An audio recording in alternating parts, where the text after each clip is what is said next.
I'm trying not to copy the accent, but I got to hear her southern accent while I was down there. It was very cute.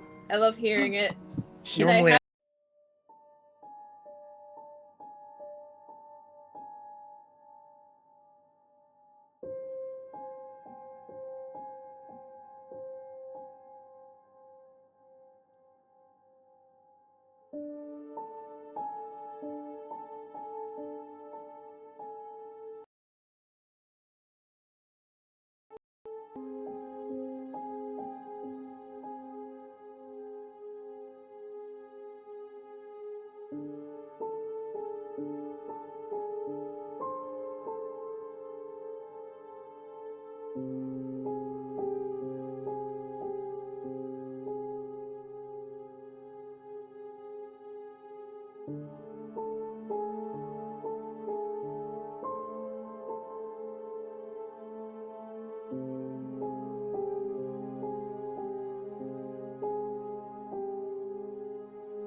You guys can go. We can keep yapping. I'm just saying we're moving to the main screen. Okay. Okay. Before I like kind of softly removed them from my setting because I weirdly didn't have a niche for them. But my gnomes in like a very sharp and enjoyable contrast to the like fact that they're like usually like artificers and tinkerers and such. I had my gnomes be like thick like Texan. I love that. So like the on TikTok the It's what showing like a really dog shit, but it still works fix. It's like technologia or something like that. It's just imagine that, but no. If duct tape is good enough for NASCAR, it's good enough for me. Please just get the part. No All duct right. tape. Okay. Hi, chat. Thank you for listening to a discussion on accents, because we were all talking about the Southern accent for a little while. But hello, thank you for participating, for being in the chat. I guess that's your way of participating. You attended. Trophy time. Hell yeah. Short-circuiting. Hello, one and all. You may have noticed that, hey, this is no longer on performance check. For Twitch, we are temporarily shelving the project, or at least the channel, and moving it over here to my channel, A Petit Poppy. So if you want to see Curse of Strahd, the Darkest Faerie, it's going to be over here. Otherwise, on our YouTube channel, which is for the performance check show. And I looked it up. If you just type in Curse of Strahd, the Darkest Faerie, the playlist pops up. But you have to type the Darkest Faerie, otherwise you will never get it anywhere else. I raised my hand. Yes. I lost it. Continue. Okay, I high-five it. We hold hands for a little bit while I continue narrating. This is a chilling tale where the gothic horror meets a little bit of whimsy, some nightmares, your morbid curiosity, a story that takes place in a realm called Ulstea, which is the world of story. That is a homebrew project of Jester and I's creation.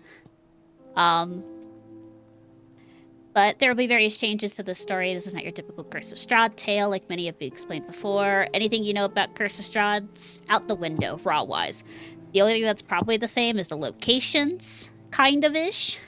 The NPCs, kind of-ish. They all kind of have similar names, but I've been moving them around to make it different and weird, because a bunch of people in this group has played Curse of Strahd before, and we need it to be a little funky and different. And there's a fairy tale spin to it. Hence the Darkest Faerie. And who's our Darkest Faerie? The Lord Strahd himself. Or herself. Or themselves. I will be your beloved host through this tale of horror, guided by my cast who I lovingly call the Broads through our story and time together. One of our Broads is missing tonight, and they will be here next session, so this is going to be more of like an interlude, what's happening between the dances. Unless people want to dance, then do what you want to do. I am just here to entertain. But introductions. Who wants to go? I'll go first. Okay. Hello, my name is the Paladin Bell. I DM the other performance check game, Tragedy and Triumph in the Shattered Isles, and can be found here on Twitch at the Paladin Bell. I am playing the Oath of Devotion Paladin, Allegra de la Mom. She is an Aasimar in the visage of a moon elf. And I pass the mic over to Celeste. What? Me? Hello, everybody. Hi, I am Celeste, otherwise known as Sage the Softcubus, or Softy Sage, or any of my other derivative pseudonyms. And I am playing Katarina Durst Wachter this evening. A Barovian reborn human witch, the daughter of one Lady Fiona Wachter, the nobility in Vallaki. She is out on her own and trying to be a good person in a world that is dour and damned and full of people who are horrible and selfish. This is something Katarina is doing, and not at all me projecting the current political landscape. I'm trying to be good when everybody else sucks. And I use she, her, and so does Katarina. I'll popcorn that over to Lottie. Hi, my name is Jester Foy. You can call me either or. I go by he, him, or it its pronouns.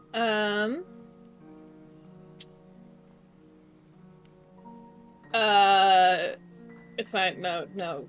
I see people approaching. It's fine. I got it. It's good.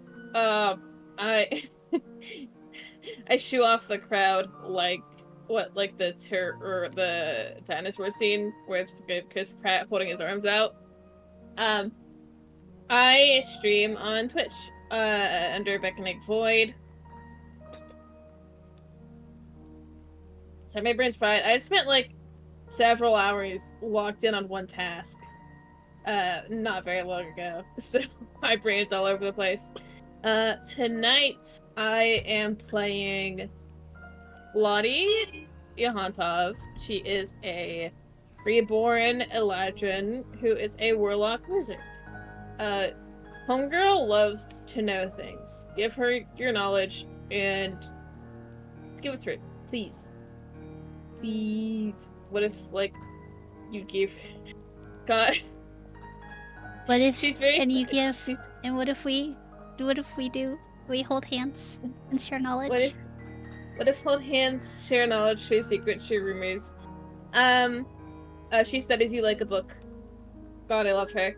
She's currently in summer, which I don't think I have new-ish art for. I really need to sit down and lock in and draw Lottie, like, fully in 4 seasons. Goes by she, her, they, them? Question mark? Go nuts. Shit. Hey, Lynx, think fast.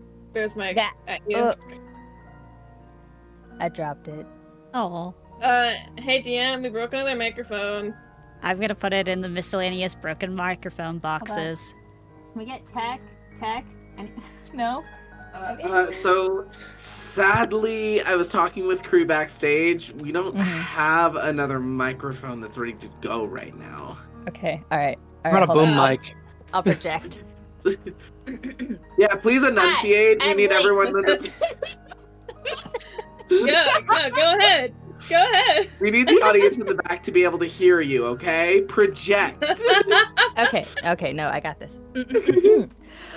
Hi, I'm Lynx. I also stream on Twitch as Quark Lynx. Yeah, so my username is QuarkLinks. You can find me wherever you socialize your medias or here on Twitch. I am fine with any pronouns, and tonight I will be playing Auretta Bourdon, who is a half-elf rogue ranger flight risk. They have deep green eyes, choppy salt and pepper hair, and a story of scars and marks of fey promises dotting their skin. Although their actual name seems to be Virio Arden Volante. So mysterious, but they're still going by Ari. The end. Thank you. Thank you for the projection and the quick ASMR read-through of your character. Of course. Thank you. Thank you. Yes, Jester. Is anyone gonna go eat those microphones backstage? If Me. they disappear, Me. I won't say anything. We'll just write it off. The crew won't know. I'm already running backstage. Okay.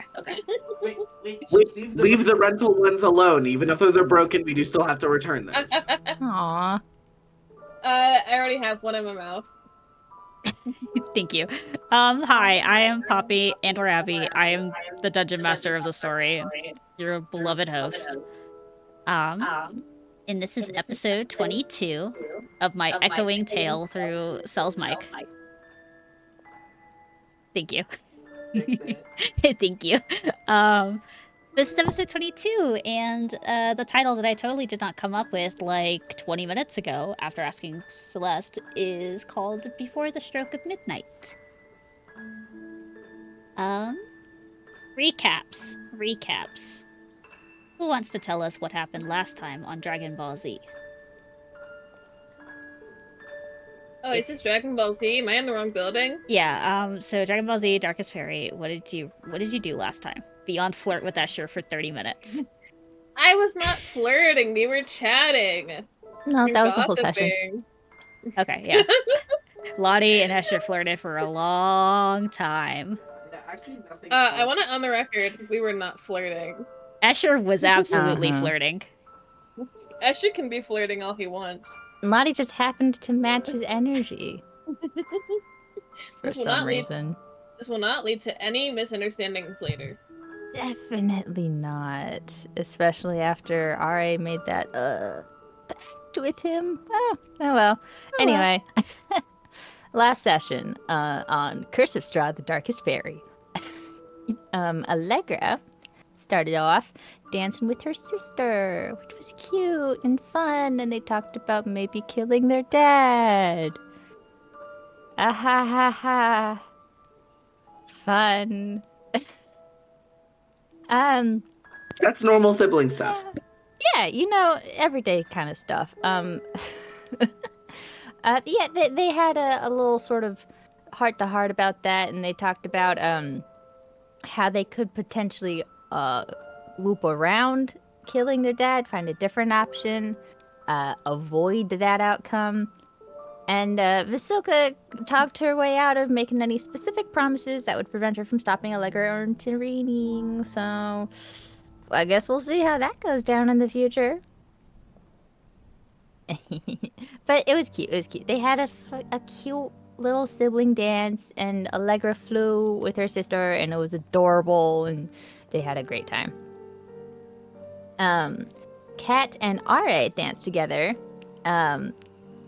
Kat was a little coy about it and made Ra ask. And their conversation started off very much like, "Oh, what do you want to talk about?" "I don't know. What do you want to talk about?" "Oh, That's a good question. I got it. Basic getting to know you questions." Yeah, so they talked a lot about basic stuff like that, like their favorite colors, their favorite foods, the afterlife, just normal everyday things. And then they flirted a bunch too, because they're gay like that. And at the very end of the dance, Ari kissed Kat's knuckles. Aw, man. Who knows where that's going? Not Ari. Ari was just being polite. Weirdo. Alright. Beth danced with Anastasia, one of the brides of Strahd. And I forget which one. For one of them. But they danced. Shit. The L one? No, Beth was looking like Ludmilla. Yes. Beth looked like Ludmilla dancing with Anastasia. Yes. If I'm saying that right. It's a lot of words. It's a lot of syllables. Anyway, they danced. They had a little chat too. And Anastasia started out the dance asking like, "Are you sure you want to dance with me? You don't want to dance with literally anyone else?" And Beth was like, "Oh yeah, I've been wanting to dance with the sad one over there, the hummingbird." And Anastasia was like, "This is Barovia? Everyone's sad here. What the fuck is the hummingbird?" Yeah. So they had a chill time. They danced. Beth took on her normal appearance, and they had a chat about Escher and Strahd herself, and like how Anastasia and Strahd got together. Beth was basically continuing her investigation of who is the traitor. Who be the traitor among us? Among us? Among us. Someone sus. Yeah. But yeah, they both ended up kind of enjoying the conversation still. So I guess they're just weird, both of them, because interrogation is fun conversation for them.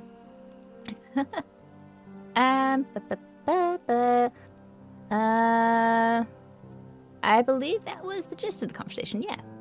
Okay, cool, yeah.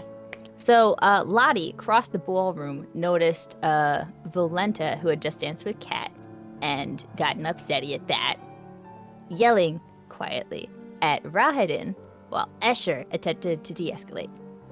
So, Volenta yelling at Rahadin, Escher's between them. And Lottie went up to Escher and was like, "Hey, what was that? You good?"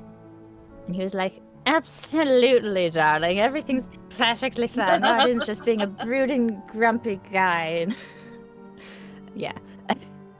Basically just being his very dramatic self. They danced like everyone else does, because it's a ball. You dance at balls.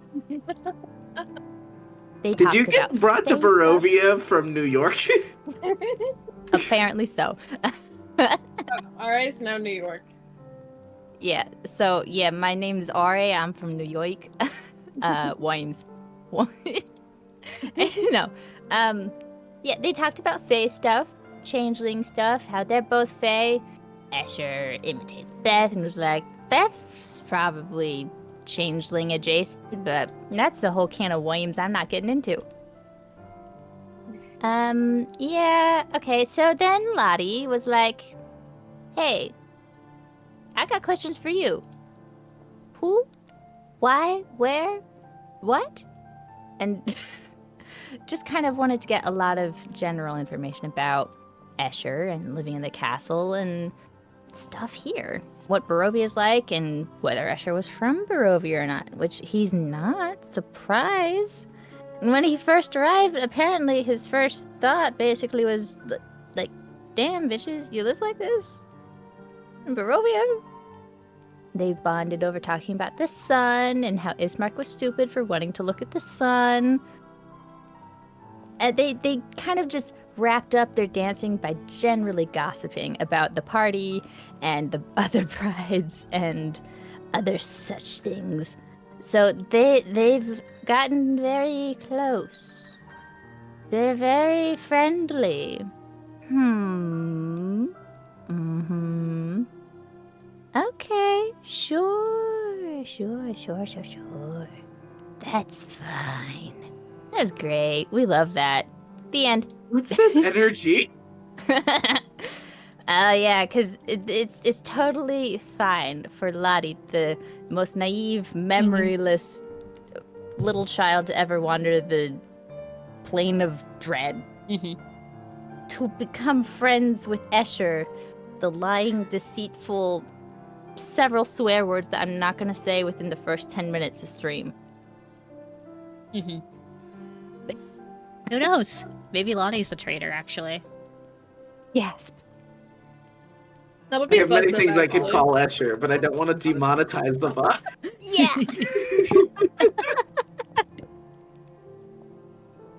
And that was last time on Strahd. Yay! Okay, yeah. So last time on Strahd, that was the recap, and so we were on episode 22 before the stroke of midnight. Let me move you guys back to the ball. The little ballroom. Are we balling in the ballroom? We're balling out here. Is anyone crying? Is anyone throwing hands yet? I thought you were gonna Yeah. say, I didn't think throwing hands was where throwing was going. Well, brawling. There was balling before the ball. So, technically, yes, we've already balled. So now we just need to Let's- brawl. Yeah! Hey, and then Allegra's one of the ones that did both of those things. Uh-huh. Okay.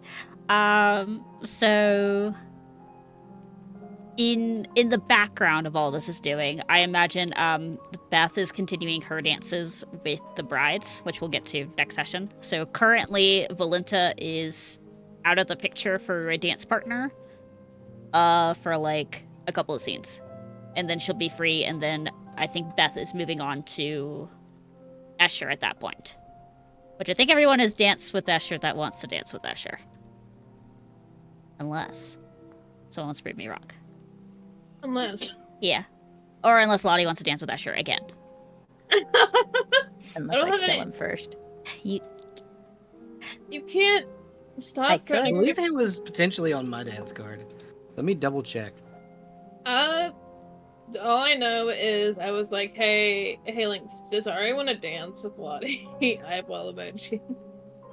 That's all I know. If they are asked, they will probably not decline. probably You know not what? decline. Yes, Escher was on Allegra's dance card. Okay. But yeah, we could do a little bit of dances and a little bit scenes. I know we had, what was it on my roster? Kat and Allegra were gonna dance, and then Ari and Lottie was the next dance, and then I know Allegra wanted to do a little scene with Ezek. Lottie wanted to pet a dog. The petting the dog doesn't need to be a scene. I'm just petting the dog, and I just want you guys to know that I'm petting You the pet dog. the dog. Thank you. That's all I ever wanted in life. I believe there is an NPC that desires to speak with me.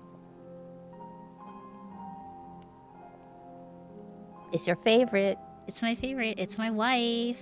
Not my wife. Your wife. My wife. My D&D wife. Yeah. But yes, I do. Yes, she does want to speak to you, either through dancing, to be secretly, or pull you to the side and have a conversation with you. All right. Whoever's fastest, go. Ask Ari to dance. Would consider Irina and I both roll dexterity? See who gets there fast. Okay. Sure. You want to do a dexterity save, an acrobatics check? Let me look. I pitched it, so you pick your highest stat. Okay, sick. Well, well, my highest stats are not in dexterity, but I think my best chances between dex saves sounds fine. I'm game.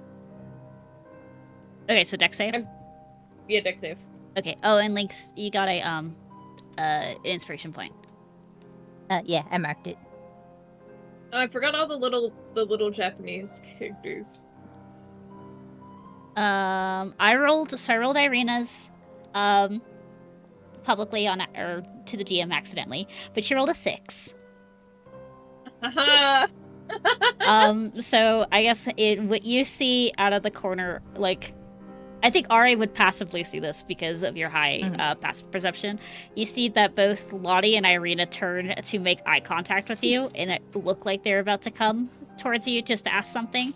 And then Irina gets, like, sidestepped by Anastasia, who starts talking to her and offering her to dance.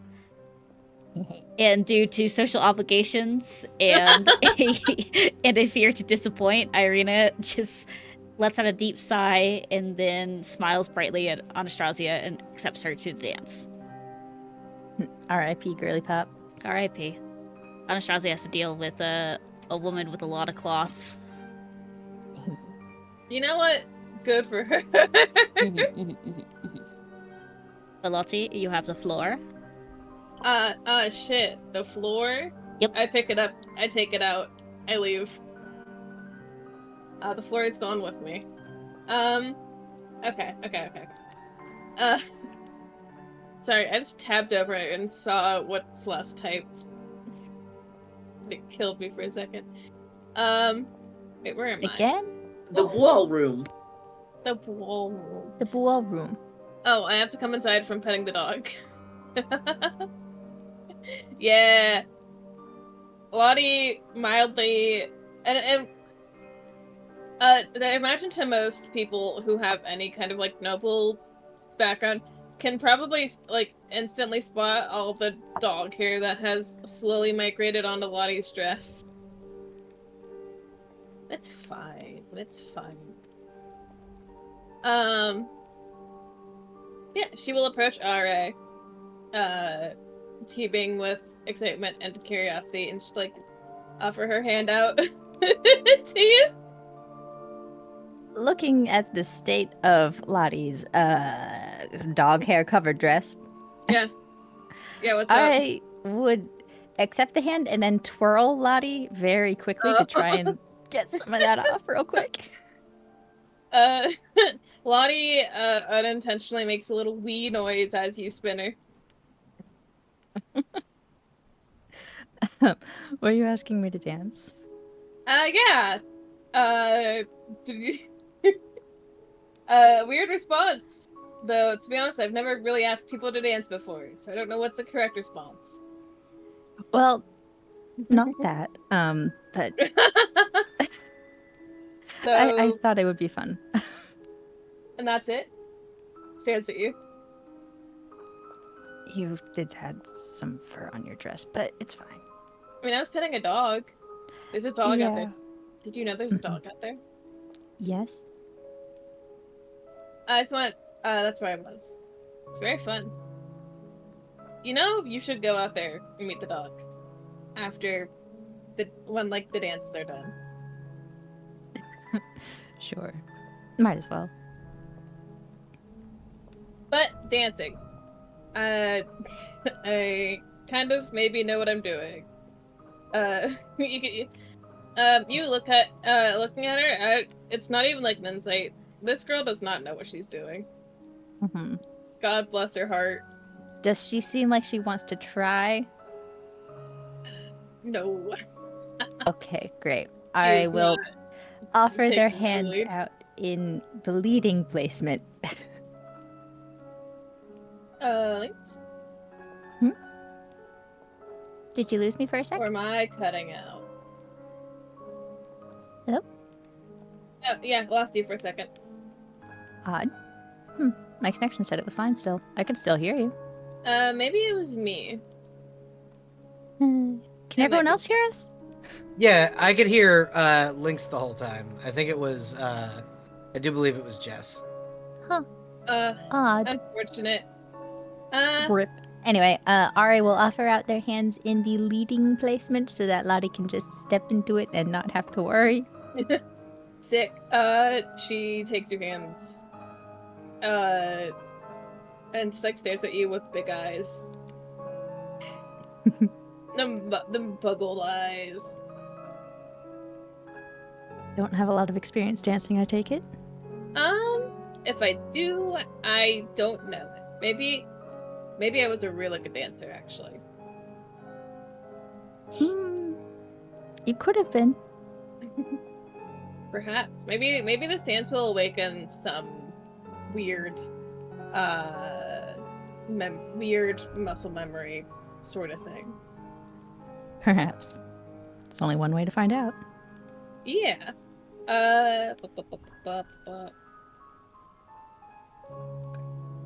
So you've probably never been to a ball either, then.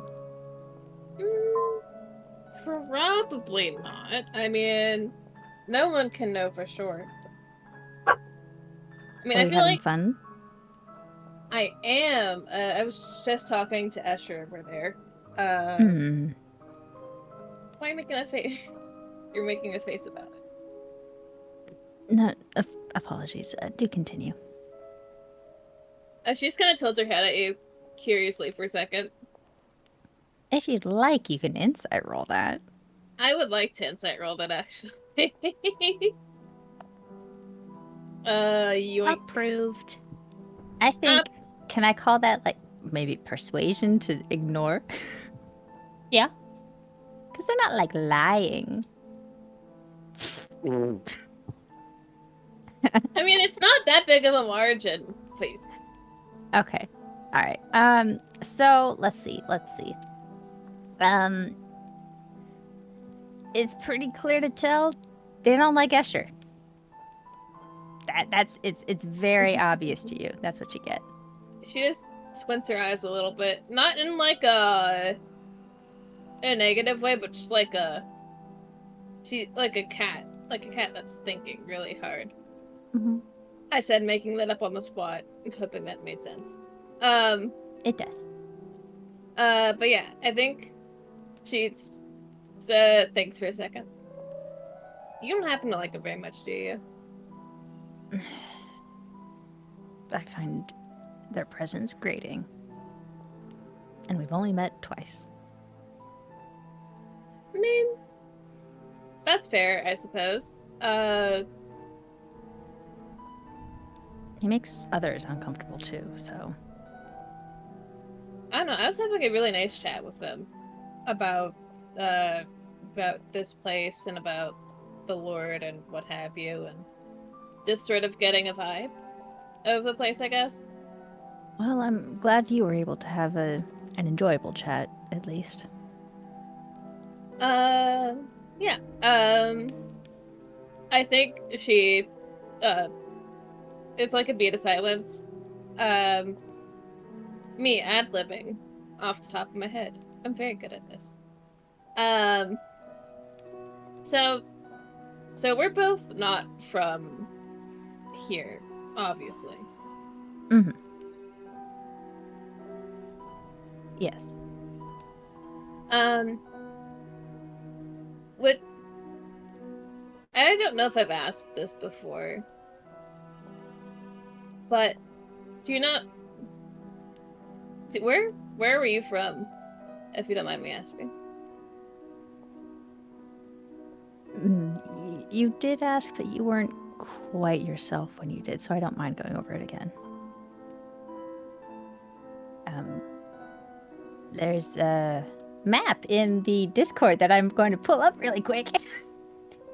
Oh, I don't think I put it on the map. Oh, no. It should still have the name of the location. Okay. Okay, hold on. God. Already living in a Groundhog Day where they have to answer the same question. I can't read that word. Too small. There we go. All right. I see. Cool. So there's like you're familiar with the Enchanted Woods in that region, right? Yes, I am. It's somewhere to the east of there. There's a few cities and the bay and just a wide coastal region. I'm from around there, but I traveled a lot. Did you ever miss it? Of course, who doesn't miss home? At least once. Yeah, that's fair. My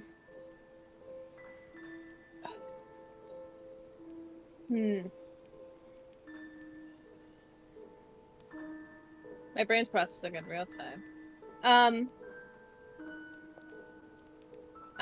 Yeah. I mean, I kind of miss home now and again. But, I mean, I guess part of not knowing things makes it a little easier. Being planes? A plane away? Question mark? I'm not certain how it works, but yeah, we're not in Sylvestris anymore. I mean, there's like like a series of planes. God, I can't off the top of my head remember them.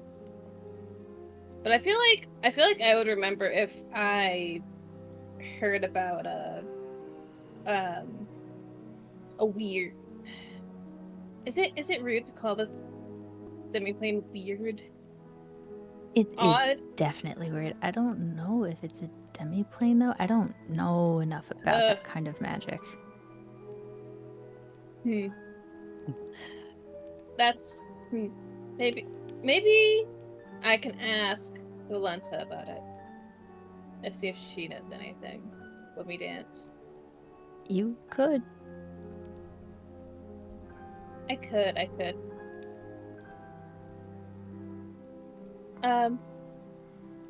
What? So, like, what kind of... Do you...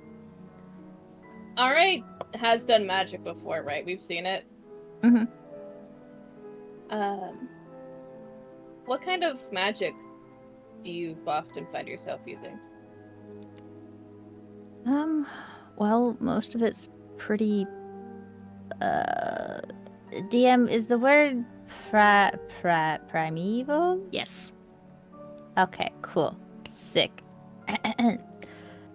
Most of the magic that I know is of the primeval variety, so it's nature-based.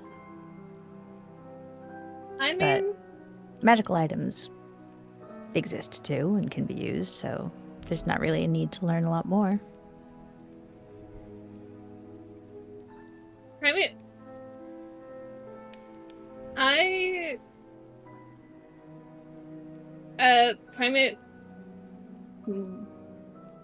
DM.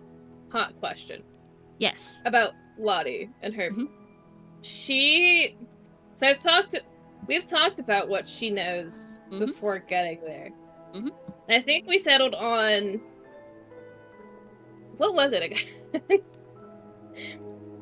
It was what, like the night before she like left home, and then nothing else. You remember a little bit of your home life. Your backstory is very spotty on what you remember. Right. Like, you don't remember. You know what your mom and dad are. You know where they live, but you don't remember their faces in your head. Mm-hmm. You know you were an archaeologist. Right. You know the places that you've been to, but do you remember, like, the people that lived there? Was it hot or cold? It's like you don't remember the minor details that are very important. It's like what a puzzle with like what half the pieces missing at random. Yes. Yeah. So I think she thinks on it for a bit. So in the Enchanted Forest, they used a lot of primeval magic. I think that feels right to say. Yeah, that would make sense.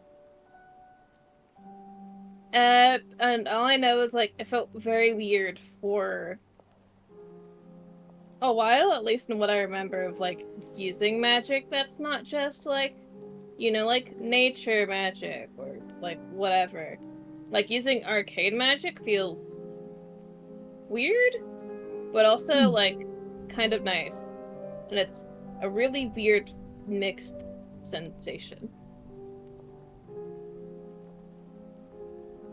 Well, Fae are pretty inclined to magic. You and I are both examples of that, but everyone has different proclivities and talents. Maybe you used to practice primeval magic before, who knows? That could be what's in the book. Which I and she like kind of like looks around and like I imagine there's like people having their own conversations. Yeah. um so and like she's whisper, like not quite whispering but like lower voiced. Mhm. So it's in here in the castle, right? The book. One that you've been looking for since you got here? Yeah. But I've got a small problem. A tiny problem. Mm-hmm. So like what if I was actually like a bad person? Thoughts? Well, Like what if I read it and it was like full of like a bunch of bad shit?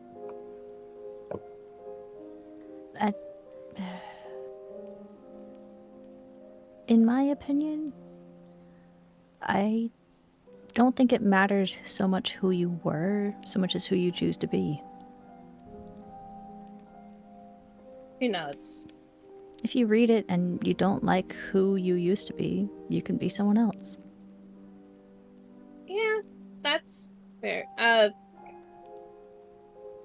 Somebody I was talking to someone and they posed the idea of having someone I trust read it. Maybe like, That's not a bad idea either, yeah. I don't know, I was thinking I have like a few people I was considering. Mhm. And like maybe like seeing if Allegra would be up to it. Cat. I'm certain that if you asked either of them, they would agree. Happily. She nods. Or you could ask them both, have them read it together. I could like form like a council sort of thing. Yeah. More than one opinion. It looks like the idea processes in her head, and she's like slowly starts nodding. Yeah, yeah. I think I will do that. I'll try to find them after they're done with their perspective dances, and see if I can't talk some or wait until after the dance. Actually, that might be a better idea. You might want to see if you can get your book back first. I mean, I'm feeling pretty confident that I might get it back today. Well, I've Tonight? got my fingers crossed for Tomorrow? you. I feel like I've been talking about myself a lot. I'm just kind of all over the place. I kind of got scrambled after talking to Asher a little No, it's okay. It's kind of a crazy night. bit. And just for the record, before we move on to other topics of conversation, I don't think you would have been a bad person. Thank you. That helps a little bit. You don't seem like the type. She gives you a dorky little smile. Looking a little less off, which is what I'll call flustering through several questions. Yeah, they're gonna spin her and do like a big whoosh out and spin her back in so that she's distracted. Disorient the Lottie. Give her. You've heard of. Just shake the Lottie a little bit. It's Yeah, fine. shake. It's fine. She's already died once. What's the worst that can happen? You were saying something about other topics of conversation? Oh yeah. So like, do you have family back home?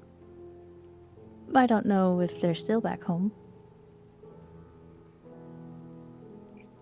But I mean, I don't want to assume you do because that's kind of When I left, I did. Would you be open to talking about them, or is that not something you want to talk about? I had a family, like many others, with 2 parents and 2 siblings. One of which everyone, it seems, will meet soon enough because we have to go rescue her. Oh, someone. They were also brought here. Yeah, I mentioned it briefly at the dinner earlier after running after the Lord. Yeah, that was a lot of things happening. Yeah. Mm-hmm. How are you holding up? Oh, that's a good question. How are they holding up? Let me check their stress levels. How is RA holding up in this day and age? Cool. What's your insight? Like passive? What would that be? Like what's your modifier? Yeah, your modifier plus 10. My perception is No, 5, so Insight. Insight. Oh, insight 3, 13. Okay. You ask how they're holding up, and they kind of like scooch you to the side and look the opposite direction, but you can like catch a grimace on their face before they come back. They're like strategically using the dance to allow themselves to emote and then back to their neutral expression. Lottie notes this down for future reference. As well as can be expected after receiving such news, I suppose. That's fair. I just know we haven't talked a lot, and I've been trying to, like, talk to more people in the party besides just, like, one person. And I'm always, like, I know I'm a chatterbox, but I'm always, like, here to listen. If you, like, want someone to talk to. Thank you for the offer. It is good for companions to be close. She gives you, again, a big, dumb, dorky smile.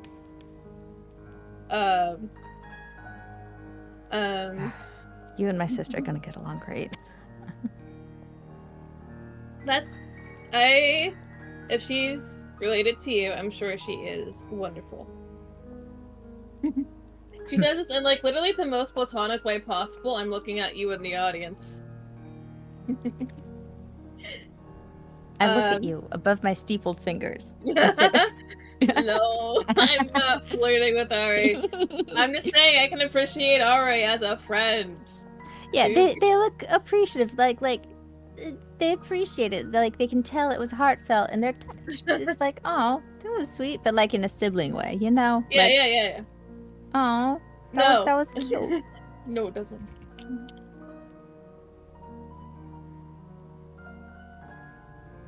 God. Right. Yeah. Um, They're not really sure what to say in response to that because they're still not used to getting complimented. yeah. I think Lottie will like let it hang. Leaving room if Ari has questions for her. But otherwise, enjoying spending the time with a member of a party she hasn't been spending much time with. Oh, I Uh-huh. do have one. A After question. several like 30 full seconds of silence, Mm-hmm. I think Kat notices someone across the room and it reminds them of something. And then they kind of hem and haw for a second and then eventually come out with so you and Miss Katerina, huh? Yeah? We're friends. Yeah, you're close. I think she's a nice person to be around and she deals with me, so I think I don't know. I think we're God, shut up. You talking to yourself over there? Shut up, like shut up. I do think Lottie is blushing just a teeny bit, a tiny bit, a little baby bit. But who knows, that could be for any reason. I think Kat is a very wonderful woman, and I do enjoy talking to her, even though I have my own worries, but I think she's fine. She's very smart. She knows a lot of things. Yeah. And she held on to your diary when you forgot about it. That's still so weird. That's It is, but like she wrote down your days in it, paid enough attention to you to be able to do that for you. I mean that's very sweet of her. Yeah, it took a lot of effort and attention. I mean, she didn't really have to do that, but I'm really happy that she did. But evidently, she wanted to. Listen, this is Ari being a tease, and now it's just like watching someone else be the oblivious one for a hot second. I just think she's neat, and I think given the chance, I'd like to go to like a bookstore with her and like look at books, you know, for research purposes. Also, her art is really cool, and like. If she would let me, I think I could probably spend like so many hours just like studying it. It's neat. Yeah, holding it. I mean, yeah, how else am I supposed to turn it around and look at it? Yeah. So you just sit there holding her hand for a few hours? Yeah, that's how you get like textile feel. You get like other like forms of information. Okay. How just hypothetically would you feel about holding her other hand I mean, for a few hours? I don't know, could be neat. Could be fun. Help me not get lost, probably, so that'd be another bonus. Yeah, you know what? When next time we get to the city, you should ask to hold her hand when we're walking around, so that way you don't get lost. Yeah, yeah, absolutely. I will do that. She gives you a big dorky smile with the big old innocent eyes of someone who has not realized. And Ari has the mischievous kind of smirk of an older sibling. Katerina, who's right behind us. This is Watching, very ironic, given the conversation Kat is probably going to have next when she dances with Allegra. That's amazing. But yeah, Lottie doesn't have any more questions. I'm fresh out too. High five. Yeah. High five. But consider, like, after the dance, they just stare at each other for a second and and a weird ass dorky. No, Like- no, they would lead her back to her spot properly, the way one does to a lady, and then they can high five. Yeah, it's them crossing. If map is accurate, them crossing paths for Lottie to go back out to the dog. Dog. Lottie with flowers in her hair. Yeah, I was gonna say, with RA, you can see that during the exchange of the little teasing, you could just see the flowers blooming in Lottie's hair to give away her true feelings on the matter. Yeah, Yeah. they chuckle as she walks away and just mutter to themselves, "Oh gosh, she's so easy to read." She's gonna she skitters past these two bozos back outside to the dog. The parallels are so fucking good. The idea that RA leaves a conversation like this being the smug and confident one is really funny. It's phenomenal. For once. Don't get used to it, kid. Anyway, I'm good with my dance. Lottie's just Yeah. gonna pet the dog until the improv team comes back.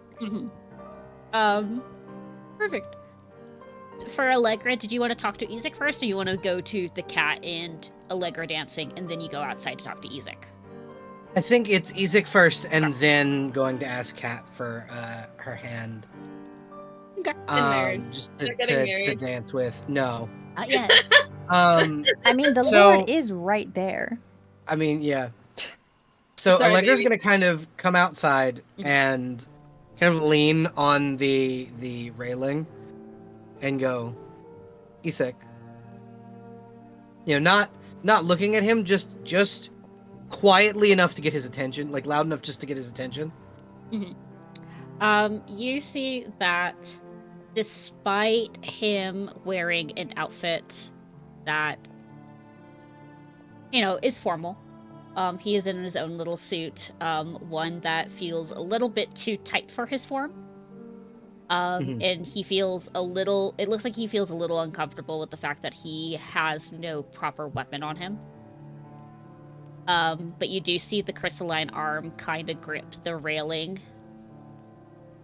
Like, not with intent to hurt something, but just to keep him occupied. Grounded. As he's staring down at the gaggle of poor nobility, which you know. Yeah. She's just looking down, watching everything going on. Yeah, you see that he's just keeping his guard duty up, because you know, from being the daughter of the abbot, that the four nobility of both Valaki and Krezik are talking to each other. So there is Vargas Valakovich, the current burgomaster of Valaki, his wife, Lydia Petrovna. There's Dmitry Kreskov, who is the burgomaster of Krezik. So he's the guy who you kind of went over and, by proxy, also babysit and guard their son Ilya, who you assume is probably somewhere in the ball right now, with his wife. And then, why am I blanking on her name?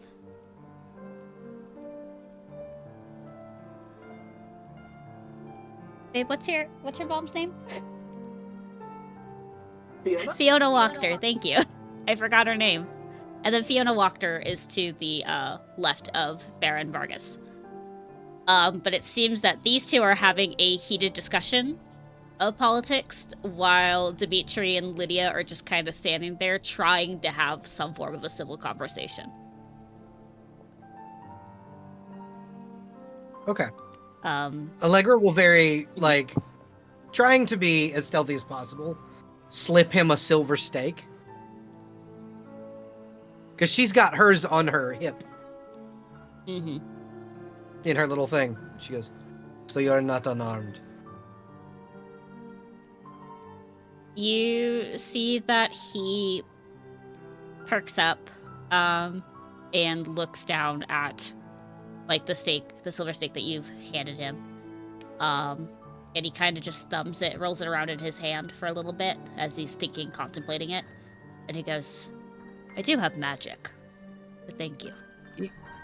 No problem. Just return it when we get back to Valaki. Speaking of, are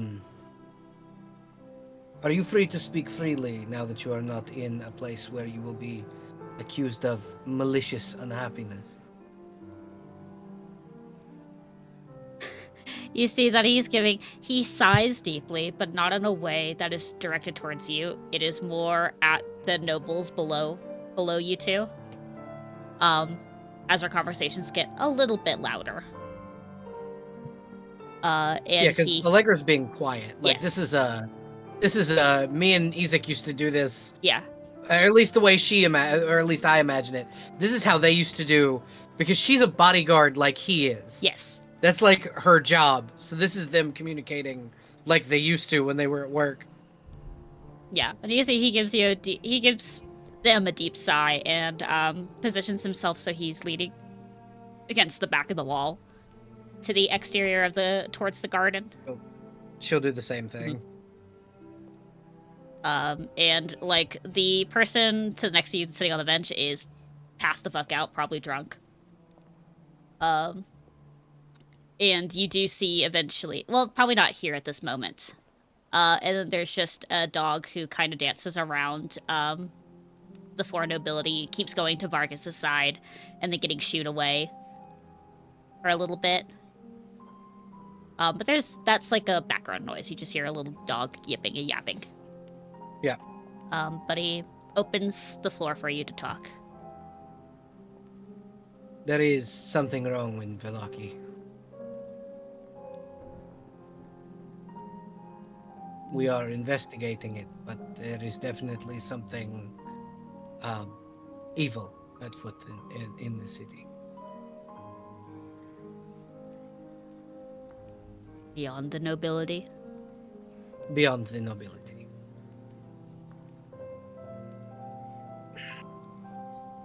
Okay. If you can find my friend Beth, when she is not indisposed, ask her about the flowers.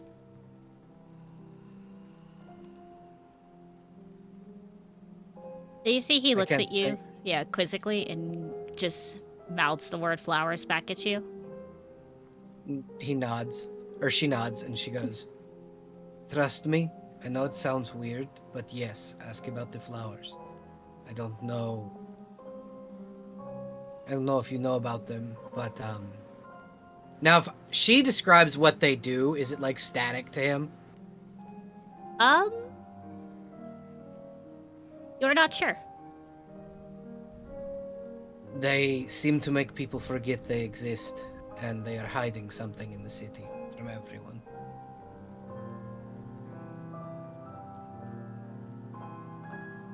In the moment of talking to him, I guess you would be, because you asked the question, do you anticipate him not understanding what you're asking?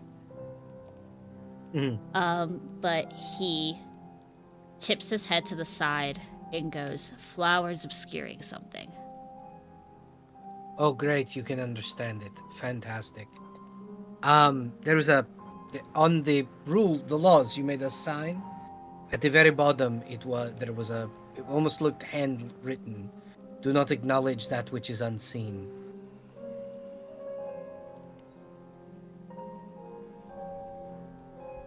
I've never noticed those before, but I can investigate when we get back. See if any. I have a feeling. Mhm. I have a feeling that it will be difficult for you to do so. What we have noticed is that the longer we stayed in your city, the more we forgot. We lost days in the city. Forgot they even happened.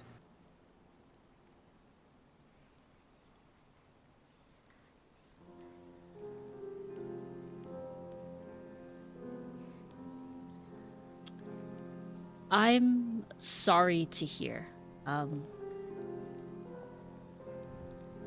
So I an just figured. yes, enchantment magic that's being Mhm. obscured with illusion work. Possibly. I am not sure. Beth knows more than I do. I just figured, as my friend, I would warn you. Something is wrong in the city. Now, I trust you, and I hope that for my sake, I am not telling someone who is potentially a part of what is going on. I would not suspect you to be one of those people, but just be careful, Isaac. I think there is more afoot than even I understand. You see, he nods his head. I swear, every time you come up to me, it is giving me more intel about what's going on. That is my job. I appreciate it. This kind of goes into... There are people on the outskirts, people who live outside of Valaki, who have been talking about disappearance, vanishing acts. Yes, they have helped us create somewhat of a vaccine, if memory serves. Okay. So we have We were flowers that are potentially bad. Something's planting They're- them. yes. People And are the going Vistani missing. have created, Mhm. and the Vistani have created, with the help of my friend Beth, created a vaccine. The little friend you told me not to investigate. Yes, Okay, well, I Mhm. I will go speak to her after all this, unless she's somewhere in the midst of this ballroom. I believe Beth is involved. I believe so. I was I would talking ask- about the Vistana Oh. folk, but I will talk to Beth. Yes, I do not know about the Vistana. I will ask you keep this secret from Vargas for at least the time being. I'm not positive, but he is not. He has not seemed to be in his right mind in many years. I don't think punishing people for being unhappy is right.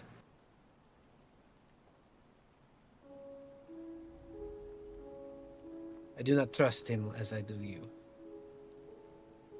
You see, Isaac nods his head. It goes, I will do my best. But if it starts to infect the estate, I will have to bring it up to him.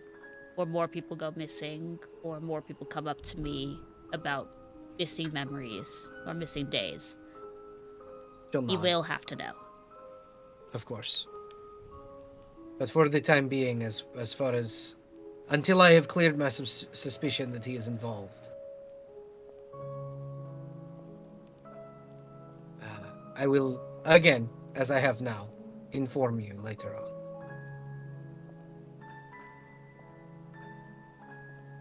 Now, I am going to go and pretend to enjoy the festivities. I hope you stay safe. And remember to return my steak when we are done with this.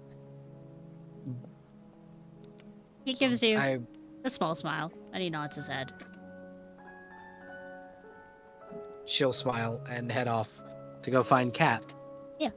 And you see that he lifts himself from the wall and goes down to potentially separate the nobles from potentially causing a scene, more of a scene. Yeah, absolutely. And she'll kind of walk over to Kat and go, Katerina, if you are not busy, a dance? Good. I was hoping you wouldn't keep me waiting too much longer. No, I just had to have a conversation with an old friend first. Of course. Cat And will hold out her hand for you to take. Allegra will take it and lead. Fantastic. About right here looks good. Allegra coming into this particular dance looks a little awkward, as far as like she has not been avoiding Kat, but she has not given Kat the attention she feels that she should have been. And she'll just kind of smile at Kat and go, "How have you been? It has been we have not exactly been communicative as of late." It has been a very busy stretch of time. Among our own coterie of friends, and among the various troubles that Barovia insists on bringing upon any within its realm.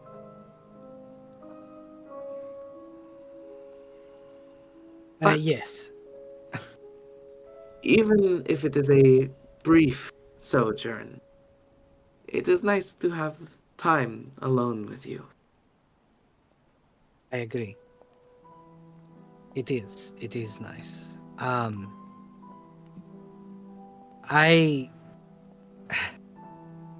I feel I have done you a disservice in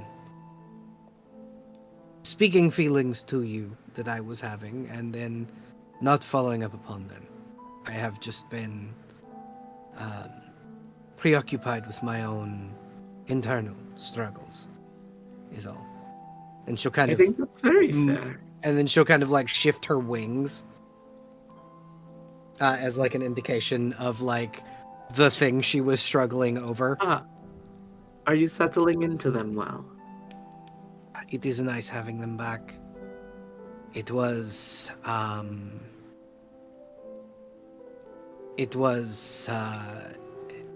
a struggle to not have them. I imagine. I am glad to see them return to you. I missed the freedom of flight. Yes, I do know at least one other member of our coterie who would agree that to have wings, better than clip, is a great shame. If you ever wish to, I could take you flying with me. Sounds like a delightful evening.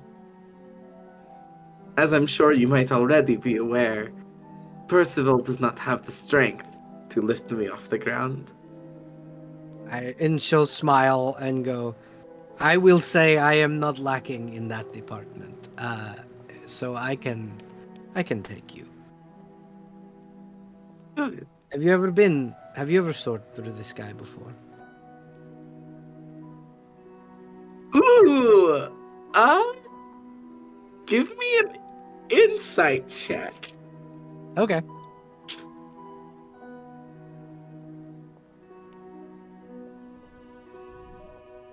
That was not meant to roll an advantage, but 13. 13.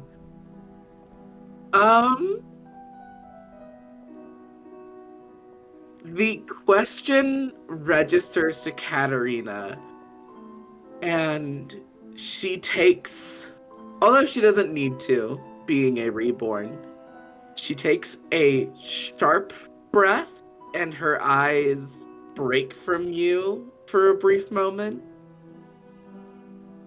Whatever this is, it's not necessarily a sore subject, but it reminds her of something unpleasant. So Kat will kind of steel herself and say, not by choice. I see. You do not seem incredibly enthusiastic on the subject. You know how I am reborn, how I walk within that. Yes. Uh,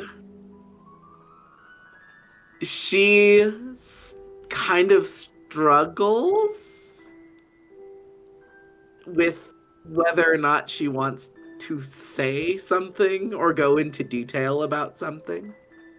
Allegra will gently like squeeze Cat's hand and go, "If it is too much, it can wait for another time." Um,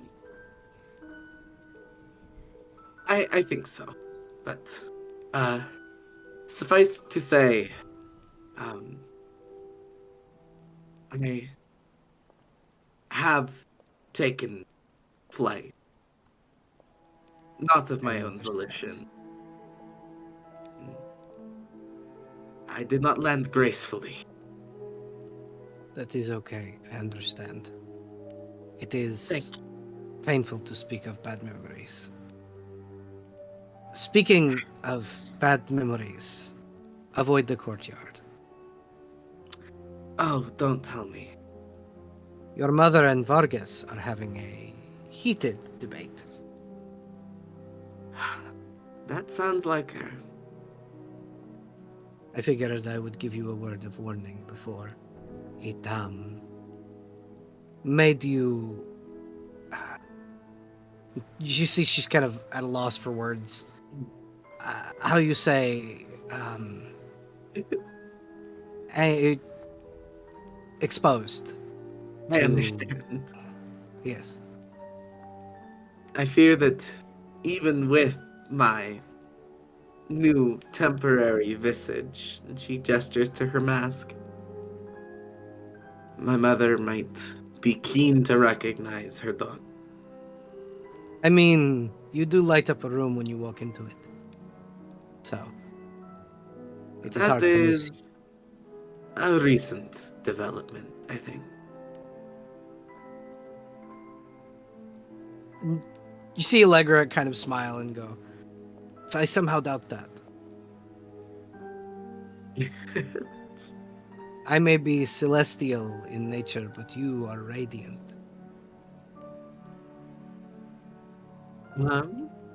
If blood flowed through cats' cheeks, they would be bright red. But it doesn't, so they aren't. Right. um, this this somewhat reminds me. Um, in talks of the past, and I think a nicer past to reflect upon. At the Serpool camp outside of Barovia village and alongside the river Ivlis, you confessed to me feelings that were budding. Yes, I And do not hide how I feel. good, I do not think you should.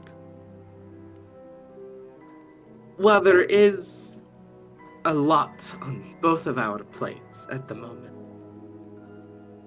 and will be for the foreseeable future. Yes. Once you and I have reached a form of stability, I feel it prudent to let you know that I'm very interested in that prospect. As am I.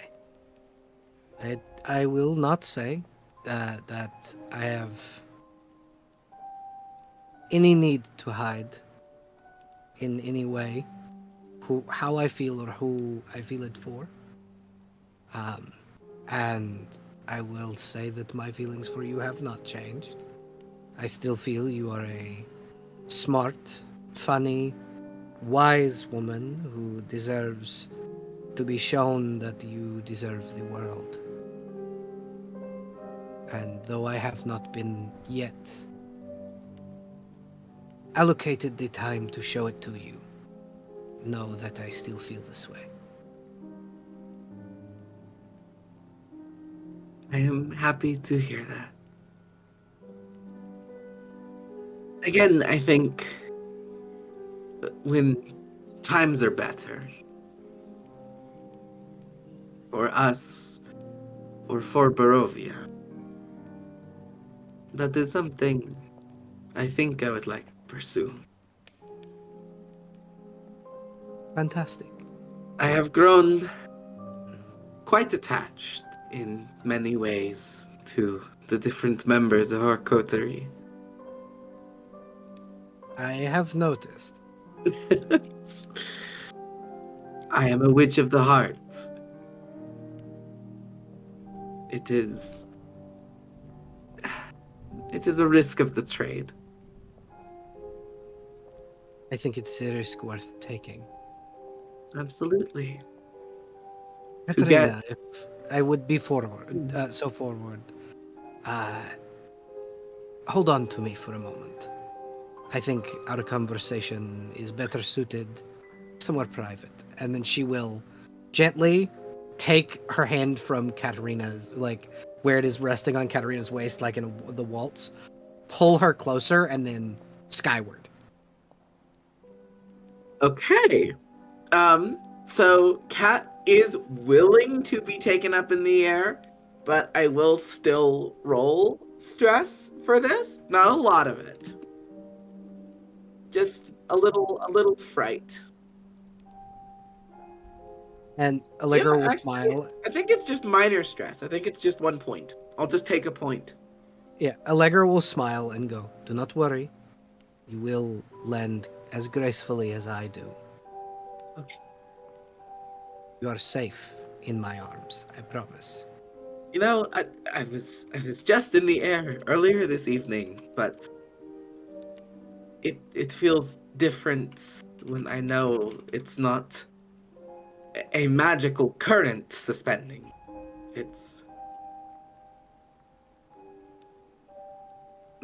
But I trust you. And she kind of, because she has to like maintain like air current under her wings, and she will like gently, flap them and go, "Do not worry, they are as strong as I am. I can guarantee your safety." Okay. I will let you know if I think I need to be set down. Of course.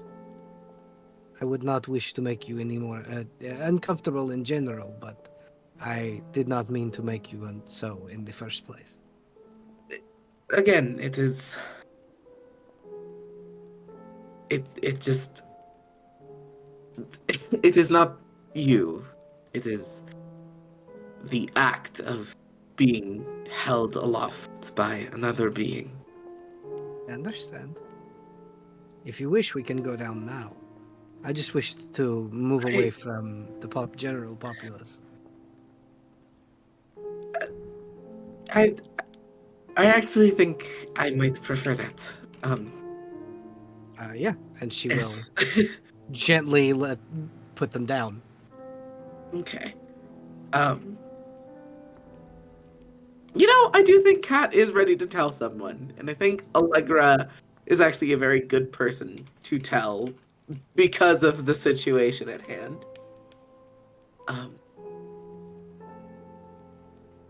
As I think you know, I ran away from home. Hmm. And I left my 2 brothers and my... Oh wait, do I remember I have 2 brothers, Abby? I'm just making sure. Yes. I do remember I have 2 brothers. Awesome. Okay. My 2 brothers and my younger sister, Stella, behind. And I sought maybe a better life isn't necessarily the right word, but I needed to get away from that house and from her. And I had always been interested in true, deep magic. So I sought Berez. Mhm. You are familiar. You are from Barovia. Yes. And I headed there to begin my tutelage with Baba Axinia. That is where I later met Beth. But I was intercepted on the way by a Valravan. And Ah, that would like make sense. like a falcon diving towards prey, I was brought aloft, held in its fanged beak by my arm, and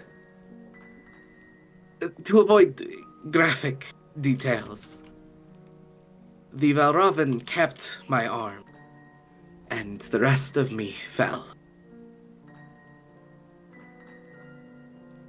And I hit the ground outside of Berez. And that is where, for most people, my story would have ended. But some force, somewhere, decided I was not yet to depart from this mortal coil. And I awoke with my skin cold and pale, and my muscles stiff and rigid. And dried blood coating where my arm should have been. And I stood up and kept walking towards Perez.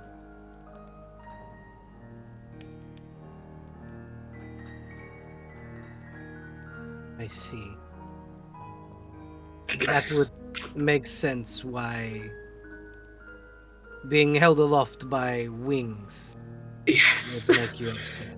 Yes. but I do trust you, and I know you wouldn't drop me. I think I just need time. I understand. And I wish to extend this. Should we ever encounter anything of the sort? As you can see, and she'll like spread her wings a little bit. My wings are that of almost like an owl. And while a raven is a bird of prey, the owl is stronger. I appreciate the sentiments, but have you ever seen a Valravan? I have, as a girl. My father took care of it. And they just purely curiosity. Valravans don't. Does your fear of wolves not apply to them? My fear of wolves is new. Fair. So And it still might. it may, but there is something that overrides fear. If you did not notice, in the village of in Valaki, it is anger and my need to protect. Well, I appreciate it.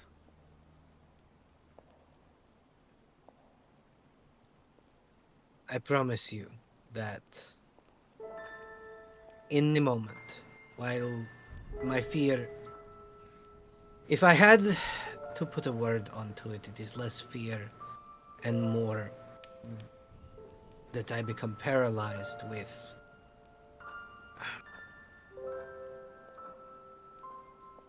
regret. Regret that I could not save my mother and could not save those who died in my village when the wolves attacked. It is less a fear and more of I do not know if there is a word in the common tongue for what I am feeling. It is a flashback almost to the helplessness that I felt that day.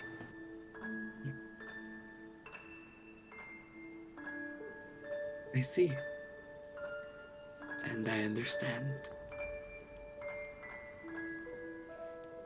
I think, however, and she'll gently pat the hammer on her hip because she's still got her hammer because it can be small and concealed. Hmm. This and she'll kind of gesture to her bracer. This make me feel a lot more secure, if that makes sense. It does. It is almost as if I have a piece of my mother with me now that I have her hammer back. I would like to see if her scimitar still exists, but Hmm. my mother's paramour Amara may have that.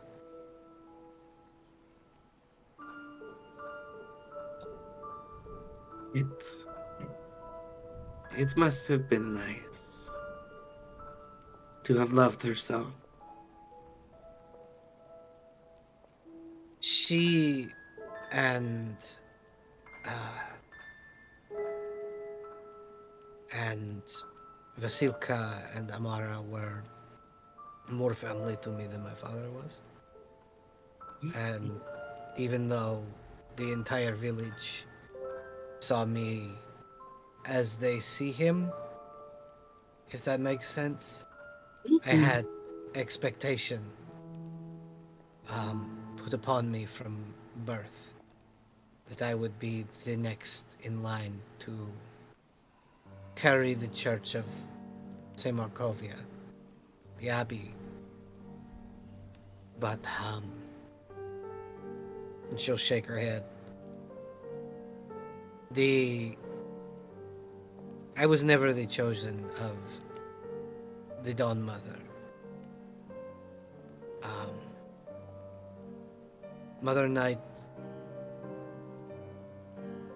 Mother Night has chosen me to be her champion, and I will create her own church.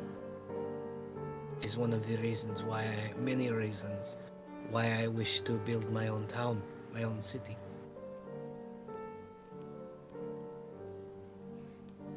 It is a noble goal, I think.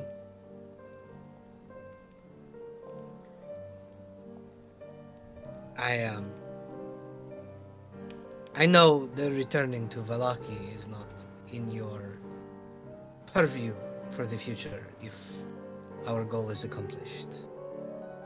Would you consider coming and living in Harmonia if I get it rebuilt? Could start a coven of your own there. I must be honest. I'm not quite sure. I And understand. what I mean by that is, in my talks with RA, and what little Lottie is able to remember, I here of the land, just outside of the mist, Sylvestris. And, well, while I absolutely understand other people's attachment to it, Barovia has done nothing but bring misfortune upon me. I understand. I wish to give the people a village of hope. I will not stay there, not forever. I just wish to give these people a place to be without fear and without dismay and the dismal nature of our home. I hope that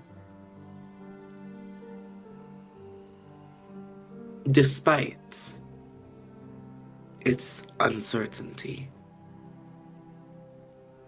you are successful in this endeavor. Hope and kindness and safety and community. These are all things that, despite my staunch belief in, are anathema to Barovia. It is why I wish to change it.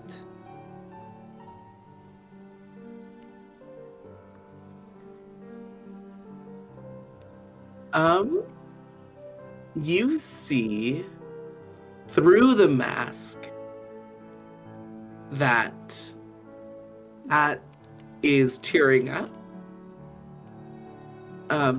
In her normal eye, it's regular tears, but out of her fetid, rotten green one with like the port wine stain, it's almost like swamp water, or it's like brownish black and brackish. But she's smiling. Allegra will gently reach up and wipe the tears away and go, "It is okay." I think Barovia deserves a place like that. And if anyone can do it, if anyone can make a miracle, why, the daughter of the angel would be the person I'd hedge my bets on. And she'll smile and go, "I promise you, it will. I will do as I have said, and I will try my damnedest to make sure that you and others are invited there. As I have,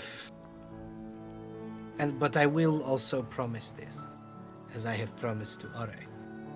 No matter where you go, no matter how far you go, you need but call my name, and I will fly to you. And that is my word."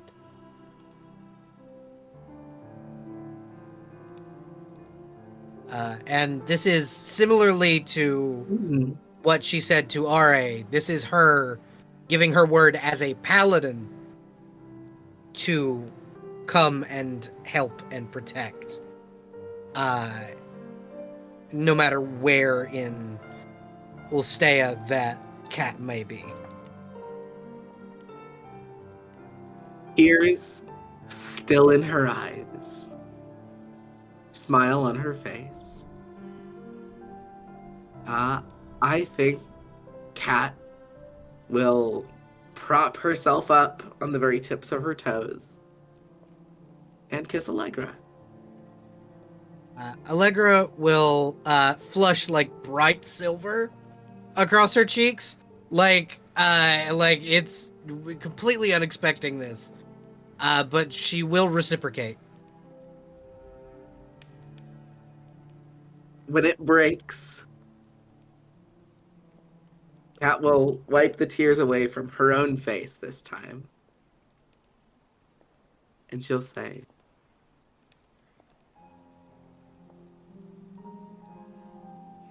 when things are better,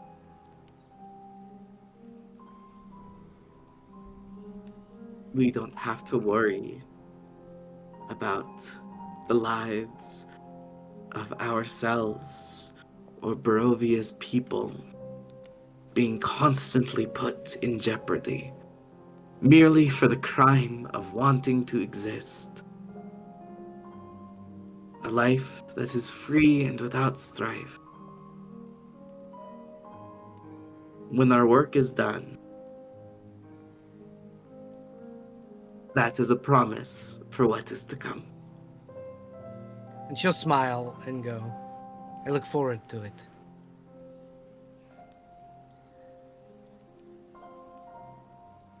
And I feel like that's a pretty good place for the dance peter out. Yeah, she'll take a gentle bow and kiss Kat's knuckles and just smile and go, it is good to know that that we can take comfort in each other's presence in this time. If you will excuse me. Damn, at this rate, everyone's gonna start romancing before. Yay! Yay! Kat will smile. Thank you for the dance, Miss Delamont. It is my pleasure. Should I use your last name or?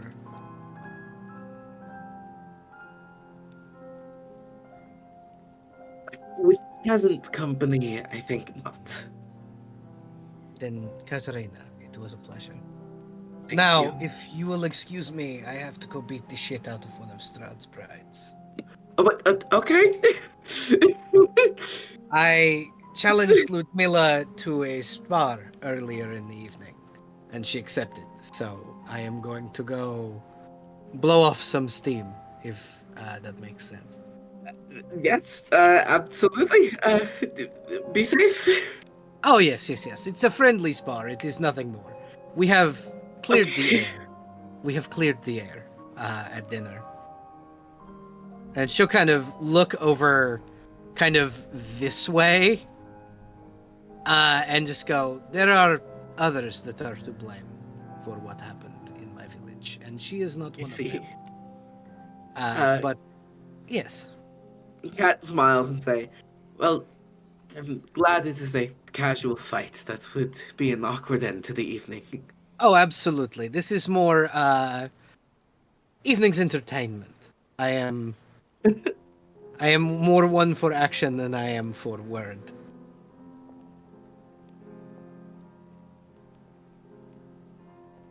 And then You she have will proven time and time again.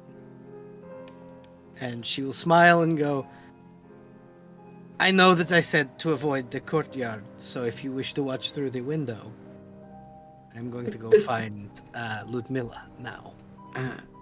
I think, as fun as it was, I think I'll take a bit to recoup from a very emotional conversation. Of course. But kick her ass. That is the plan. And she will go to find Ludmilla. Before. Mute baby. Okay, thank you. Before, like, we move to the other scenes, I should have Strahd do this. Oh?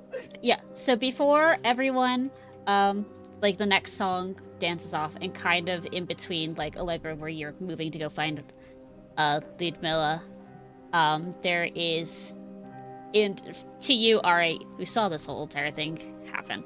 Mhm. Congratulations. Lottie or not Lottie, Irina has escaped her clutches from Anastasia and has beeline to move over to you, in lieu of asking for a dance. But then, the music kind of comes to a hush as on the balcony at the top with, Anastasia at his side, he, with a little bit of magic that is akin to thaumaturgy, he has a fork against, like a wine glass, taps it on the side to get everyone's attention. And beside, like, to his left is Anastasia, and then a little bit behind him, and both on his left and his right, are both Ismark and another gentleman. Kind of also in a very similar suit that Ismark is wearing. Both of them are not wearing their masks. But you could see that, very similar to Ismark, he is holding a wolf mask in his right hand. A man about 6'5", olive complexion with, like, pepper and salt kind of hair that's slicked back, at least in a small little goatee. Smiles and kind of waves his hands towards the people below. And people are kind of rushed back into the room to the ball.